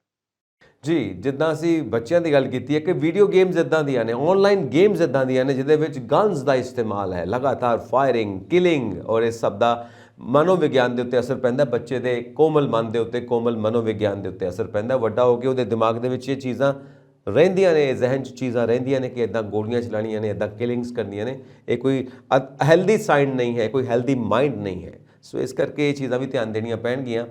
ਤੇ ਇਹ ਤੁਹਾਨੂੰ ਨਹੀਂ ਲੱਗਦਾ ਕਿ ਸਭ ਤੋਂ ਵੱਡੀ ਜ਼ਿੰਮੇਵਾਰੀ ਮਾਂ-ਬਾਪ ਤੇ ਆ ਜਾਂਦੀ ਹੈ, ਟੀਚਰ ਸਾਹਿਬਾਨ ਤੇ ਆ ਜਾਂਦੀ ਹੈ, ਵੱਡੇ ਬਜ਼ੁਰਗਾਂ ਤੇ ਆ ਜਾਂਦੀ ਹੈ ਕਿ ਉਹ ਬੱਚਿਆਂ ਨੂੰ ਸ਼ੁਰੂ ਤੋਂ ਹੀ ਇਸ ਤਰ੍ਹਾਂ ਤਿਆਰ ਕਰਨ ਕਿ ਉਹਨਾਂ ਦੇ ਉੱਤੇ ਇਹ ਸਾਰਾ ਜੋ ਮਾਰਕੀਟ ਦਾ ਪ੍ਰਭਾਵ ਹੈ, ਪਤਾ ਨਹੀਂ ਕੌਣ-ਕੌਣ ਲੋਕ ਇਹ ਤੋਂ ਪ੍ਰੋਫਿਟ ਲੈਣਾ ਚਾਹੁੰਦੇ ਨੇ ਇਸ ਗਨ ਕਲਚਰ ਤੋਂ, ਉਹਨਾਂ ਮਾਰਕੀਟ ਨੂੰ ਗਲਬਾ ਪਾਇਆ ਹੋਇਆ, ਕੰਟਰੋਲ ਕੀਤਾ ਹੋਇਆ ਹੈ, ਔਰ ਇਸ ਪ੍ਰਭਾਵ ਤੋਂ ਆਪਣੇ ਬੱਚਿਆਂ ਨੂੰ ਬਚਾਉਣਾ, ਆਪਣੇ ਪਰਿਵਾਰ ਨੂੰ ਬਚਾਉਣਾ ਹੈ, ਤਾਂ ਮਾਂ-ਬਾਪ ਦਾ ਰੋਲ, ਟੀਚਰ ਸਾਹਿਬਾਨ ਦਾ ਰੋਲ, ਸਮਾਜ ਦਾ ਰੋਲ ਆਪਣੇ ਆਪ ਦੇ ਵਿੱਚ ਬਹੁਤ ਵੱਡਾ ਹੋ ਜਾਂਦਾ ਹੈ। Do you agree? ਨਹੀਂ, ਬਿਲਕੁਲ ਠੀਕ ਗੱਲ ਹੈਗੀ ਹੈ ਸੰਜੀਵ ਜੀ, ਕਿ ਜਿਹੜੀ ਤਰਬੀਅਤ ਆ, ਤਾਲੀਮ ਆ, ਉਹ ਬੜਾ ਇੰਪੋਰਟੈਂਟ ਰੋਲ ਇਹਦੇ ਵਿੱਚ ਅਦਾ ਕਰਦੀ ਆ। ਜਦੋਂ ਦੇਖੋ, ਇੰਟਰਨੈਟ ਰੈਵੋਲਿਊਸ਼ਨ ਦਾ ਯੁੱਗ ਹੈਗਾ, ਹਰ ਬੰਦੇ ਕੋਲ ਫੋਨ ਹੈ, ਹਰ ਬੰਦੇ ਕੋਲ ਇੰਟਰਨੈਟ ਐਕਸੈਸ ਹੈਗਾ। ਪਰਿਵਾਰ ਦੇ ਵਿੱਚ ਹਰ ਬੰਦਾ ਜਿਹੜਾ ਵੀ ਆਪੋ ਆਪਣੇ ਕਮਰੇ ਦੇ ਵਿੱਚ ਬੈਠਾ, ਉਹ ਇੰਟਰਨੈਟ ਅਵੇਲ ਕਰਕੇ ਬੈਠਾ ਹੈ। ਉਹ ਆਪਣਾ ਫੋਨ ਚਲਾ ਰਿਹਾ, ਆਪਣੀ ਜ਼ਿੰਦਗੀ 'ਚ ਮਸਤ ਹੈ। ਪਰ ਇਹਦੇ ਵਿੱਚ ਇਹ ਸਕਰੂਟਨੀਫਾਈ ਕਰਨਾ, ਇਹ ਚੀਜ਼ ਨੂੰ ਫਿਲਟਰ ਕਰਨਾ ਕਿ ਕਿਹੜੀ ਚੀਜ਼ ਜਿਹੜੀ ਆ, ਕਿਸ ਬੰਦੇ ਦਾ ਕਿਸ ਗੱਲ ਦੇ ਉੱਤੇ ਇੰਟਰਸਟ ਹੈਗਾ, ਔਰ ਪਰਿਵਾਰ ਦੇ ਲੋਕਾਂ ਨੂੰ, ਪੇਰੈਂਟਸ ਨੂੰ, ਟੀਚਰਸ ਨੂੰ, ਬੱਚਿਆਂ ਨੂੰ ਮੋਟੀਵੇਟ ਕਰਦੇ ਵੀ ਨੇ, ਔਰ ਅੱਗੋਂ ਵੀ ਕਰਨਾ ਚਾਹੀਦਾ ਕਿ ਉਹ ਚੰਗੀਆਂ ਚੀਜ਼ਾਂ ਵੇਖਣ, ਉਹਨਾਂ ਦਾ ਐਕਸਪੋਜ਼ਰ ਮਾੜੀਆਂ ਚੀਜ਼ਾਂ ਵੱਲ ਨਾ ਹੋਵੇ ਜ਼ਿਆਦਾ, ਔਰ ਉਹ ਅੱਛੀਆਂ ਚੀਜ਼ਾਂ ਵੇਖਣ, ਮੋਟੀਵੇਸ਼ਨਲ ਚੀਜ਼ਾਂ ਵੇਖਣ, ਰਿਸਰਚ ਕਰਨ, ਪੜ੍ਹਾਈ ਦੇ ਮਾਮਲਿਆਂ ਦੇ ਵਿੱਚ ਜ਼ਿਆਦਾ ਉਹ ਇਨਵੋਲਵਮੈਂਟ ਆਪਣੀ ਰੱਖਣ, ਸਮਾਜਿਕ ਚੀਜ਼ਾਂ ਵੱਲ ਰੱਖਣ। ਕਿਸ ਤਰ੍ਹਾਂ ਦੇਸ਼ ਨੂੰ, ਸਮਾਜ ਨੂੰ, ਪਰਿਵਾਰ ਨੂੰ ਅੱਗੇ ਵਧਾਉਣਾ, ਇਹਨਾਂ ਚੀਜ਼ਾਂ ਨੂੰ ਸੋਚਣ, ਚੰਗੇ ਗੀਤ ਸੁਣਨ, ਚੰਗੀਆਂ ਮੂਵੀਜ਼ ਦੇਖਣ, ਚੰਗੇ ਐਗਜ਼ੈਕਟ এনवायरमेंट ਨੂੰ ਕਿਵੇਂ ਕ੍ਰੀਏਟ ਕਰਨਾ, ਉਹ ਸਾਰੀਆਂ ਗੱਲਾਂ ਦੇਖਣ। ਸੋ ਇਹ ਗੱਲ ਠੀਕ ਹੈ, ਚੰਗਾ ਔਰ ਮਾੜਾ, ਬੈਡ ਔਰ ਗੁੱਡ ਹਮੇਸ਼ਾ ਹੀ ਮੁੱਢ ਕਦੀਮੀ ਜਿਹੜਾ ਉਹ ਚੱਲਿਆ ਆ, ਦੋਨੋਂ ਪੱਖ ਕਾਲਾ ਔਰ ਚਿੱਟਾ ਰੰਗ ਤੇ ਹੁੰਦਾ ਹੀ ਹੈ। ਪਰ ਆਪਣੇ ਬੱਚਿਆਂ ਦੀ ਤਾਲੀਮ ਔਰ ਤਰਬੀਅਤ, ਉਹਨਾਂ ਨੂੰ ਕਿਸ ਤਰ੍ਹਾਂ ਦੀ ਹਿਕਮਤ ਅਸੀਂ ਦਿੰਦੇ ਆ, ਉਹਦੇ ਉੱਤੇ ਬੜਾ ਨਿਰਭਰ ਕਰਦਾ ਹੈ ਕਿ ਅੱਗੋਂ ਬੱਚੇ ਦਾ ਆਉਣ ਵਾਲਾ ਭਵਿੱਖ ਕਿਵੇਂ ਦਾ ਹੁੰਦਾ ਹੈ। ਜਿਹੜੇ ਮਾਂ-ਬਾਪ ਕੋਲ ਅੱਜ ਆਪਣੇ ਬੱਚਿਆਂ ਦੇ ਕੋਲ ਬੈਠਣ ਲਈ ਸਮਾਂ ਨਹੀਂ, ਜਿਹੜੇ ਮਾਂ-ਬਾਪ ਆਪ ਫੋਨਾਂ ਦੇ ਵਿੱਚ ਵੜੇ ਆ ਤੇ ਉਹਨਾਂ ਦੇ ਬੱਚੇ ਕੋਲ ਉਹਨਾਂ ਨੇ ਕਿੱਥੋਂ ਸਮਝਣਾ। ਹਰ ਬੰਦਾ ਦੇਖੋ ਨੌਕਰੀ ਪੇਸ਼ੇ ਵਾਲੇ, ਮਹਿੰਗਾਈ ਇੰਨੀ ਵੱਧ ਗਈ, ਐਂਬੀਸ਼ਨਸ ਇੰਨੀਆਂ ਵੱਧ ਗਈਆਂ, ਆਪਣੇ ਗਲੋਰੀਫਾਈ ਆਪਣੀ ਲਾਈਫ ਨੂੰ ਇੰਨਾ ਕਰ ਲਿਆ ਕਿ ਸਾਰੇ ਲੋਕਾਂ ਨੂੰ ਫਿਰ ਪੈਸਾ ਕਮਾਉਣ ਦੀ ਜ਼ਰੂਰਤ ਪੈਂਦੀ ਹੈ। ਸਲੋ ਤੇ ਕੋਈ ਵੀ ਨਹੀਂ ਹੈਗਾ। ਸਾਰੇ ਤੇਜ਼ ਦੌੜ ਦੇ ਵਿੱਚ ਸ਼ਾਮਲ ਹੋ ਗਏ, ਰੈਟ ਰੇਸ ਦੇ ਵਿੱਚ ਸ਼ਾਮਲ ਹੋ ਗਏ ਤੇ ਬੱਚੇ ਇਕੱਲੇ ਘਰਾਂ 'ਚ ਬੈਠੇ ਹੁੰਦੇ ਟੀਵੀ ਜਾਂ ਫੋਨ ਲੈ ਕੇ। ਤੇ ਫਿਰ ਉਹਨਾਂ ਦਾ ਐਕਸਪੋਜ਼ਰ ਸੁਭਾਵਿਕ ਹੈ, ਚੰਗੀਆਂ ਮਾੜੀਆਂ ਚੀਜ਼ਾਂ ਵੱਲ ਹੋ ਸਕਦਾ। ਤੇ ਜੇ ਸਧਾਰਨਤਾ ਆਪਣੀ ਜ਼ਿੰਦਗੀ ਨੂੰ ਥੋੜਾ ਸਲੋ ਡਾਊਨ ਕਰਕੇ, ਸੂਝ ਦੇ ਨਾਲ, ਸੋਚ ਸਮਝ ਦੇ ਨਾਲ ਚਲਾਇਆ ਜਾਵੇ, ਤੇ ਇਹ ਸਾਰੀਆਂ ਚੀਜ਼ਾਂ ਦੇ ਉੱਤੇ, ਇਹਨਾਂ ਵਿਕਾਰਾਂ ਦੇ ਉੱਤੇ ਅਸੀਂ ਆਪਣੀ ਰੋਕਥਾਮ ਲਾ ਸਕਦੇ ਹਾਂ। ਇਹਨਾਂ ਨੂੰ ਆਪਣੇ ਜੀਵਨ ਦੇ ਵਿੱਚੋਂ ਕੱਢ ਸਕਦੇ ਹਾਂ, ਚੰਗੀ ਪ੍ਰਣਾਲੀ ਦਾ ਹਿੱਸਾ ਬਣ ਸਕਦੇ ਹਾਂ ਤੇ ਜਿਹੜੇ ਵਿਗੜੇ ਹੋਏ ਵਿਅਕਤੀ ਵੀ ਹੈਗੇ ਆ, ਉਹਨਾਂ ਨੂੰ ਵੀ ਬੜੇ ਤੌਰ ਤਰੀਕਿਆਂ ਦੇ ਨਾਲ ਅਸੀਂ ਮੁੱਖ ਧਾਰਾ ਦੇ ਨਾਲ ਜੋੜ ਸਕਦੇ ਹਾਂ।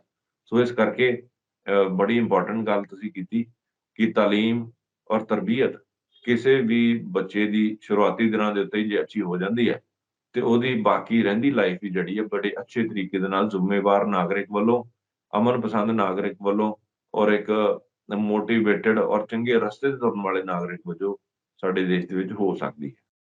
ਬਿਲਕੁਲ ਜੀ, ਕਾਨੂੰਨ ਜਿੰਨੇ ਮਰਜ਼ੀ ਬਣਾ ਲਓ, ਜਿੰਨੇ ਮਰਜ਼ੀ ਲਾਅ ਪਾਸ ਕਰ ਲਓ, ਪਰ ਜਿਹੜੇ ਲਾਅ ਨੇ, ਕਾਨੂੰਨ ਨੇ, ਉਹ ਇਨਸਾਨ ਦੀ ਫਿਤਰਤ ਨੂੰ ਨਹੀਂ ਬਦਲ ਸਕਦੇ, ਇਨਸਾਨ ਦੀ ਸੋਚ ਨੂੰ ਨਹੀਂ ਬਦਲ ਸਕਦੇ। ਅੰਕੁਸ਼ ਜ਼ਰੂਰ ਲੱਗਦਾ, ਰੋਕਥਾਮ ਜ਼ਰੂਰ ਹੁੰਦੀ ਹੈ, ਪਰ ਇਨਸਾਨ ਦੀ ਸੋਚ ਨੂੰ, ਉਸ ਦੀ ਫਿਤਰਤ ਨੂੰ ਬਦਲਣ ਵਾਸਤੇ ਪਰਿਵਾਰ ਤੋਂ ਸੰਸਕਾਰ ਮਿਲਣੇ ਜ਼ਰੂਰੀ ਨੇ, ਪਰਿਵਾਰ ਤੋਂ ਨਸੀਹਤ ਮਿਲਣੀ ਜ਼ਰੂਰੀ ਹੈ। ਕਿਉਂਕਿ ਜਦੋਂ ਤੱਕ ਬੰਦਾ ਆਪਣੇ ਆਪ ਦੇ ਉੱਤੇ ਆਪ ਅਨੁਸ਼ਾਸਨ ਨਹੀਂ ਲਗਾਉਂਦਾ, ਆਪ ਅੰਕੁਸ਼ ਨਹੀਂ ਲਗਾਉਂਦਾ, ਆਪ ਰੋਕ ਨਹੀਂ ਲਗਾਉਂਦਾ, ਜਦੋਂ ਤੱਕ ਸੈਲਫ ਡਿਸਪਲਿਨ ਨਹੀਂ ਹੈ, ਸੈਲਫ ਕੰਟਰੋਲ ਨਹੀਂ ਹੈ, ਸਵੈ ਅਨੁਸ਼ਾਸਨ ਨਹੀਂ ਹੈ, ਉਦੋਂ ਤੱਕ ਕੋਈ ਵੀ ਰੂਲ, ਕੋਈ ਵੀ ਨਿਯਮ, ਕੋਈ ਵੀ ਲਾਅ ਕਾਮਯਾਬ ਨਹੀਂ ਹੋ ਸਕਦਾ। ਇਸ ਕਰਕੇ ਪਰਿਵਾਰ ਦੀ ਜ਼ਿੰਮੇਵਾਰੀ ਸਭ ਤੋਂ ਜ਼ਿਆਦਾ ਕਿ ਬੱਚਿਆਂ ਨੂੰ ਸੰਸਕਾਰ ਦਿਓ। ਬਹੁਤ ਬਹੁਤ ਸ਼ੁਕਰੀਆ ਪਵਨ ਜੀ ਤੁਹਾਡਾ ਇਸ ਵਿਸ਼ੇ ਦੇ ਉੱਤੇ ਗੱਲਬਾਤ ਕਰਨ ਵਾਸਤੇ। Thank you so much. ਧੰਨਵਾਦ ਸੰਜੀਵ ਜੀ, ਥੈਂਕ ਯੂ। ਅਸੀਂ ਆਪਣੇ ਸਾਰੇ ਦਰਸ਼ਕਾਂ ਨੂੰ ਕਹਾਂਗੇ ਕਿ ਇਸ ਵਿਸ਼ੇ ਦੇ ਉੱਤੇ ਆਪਣੇ ਵਿਚਾਰ ਸਾਨੂੰ ਇਨਬਾਕਸ ਜ਼ਰੂਰ ਕਰੋ ਤੇ ਸਾਡਾ ਚੈਨਲ ਪੰਜਾਬ ਮੇਲ USA TV ਸਬਸਕ੍ਰਾਈਬ ਕਰੋ। ਸ਼ੁਕਰੀਆ।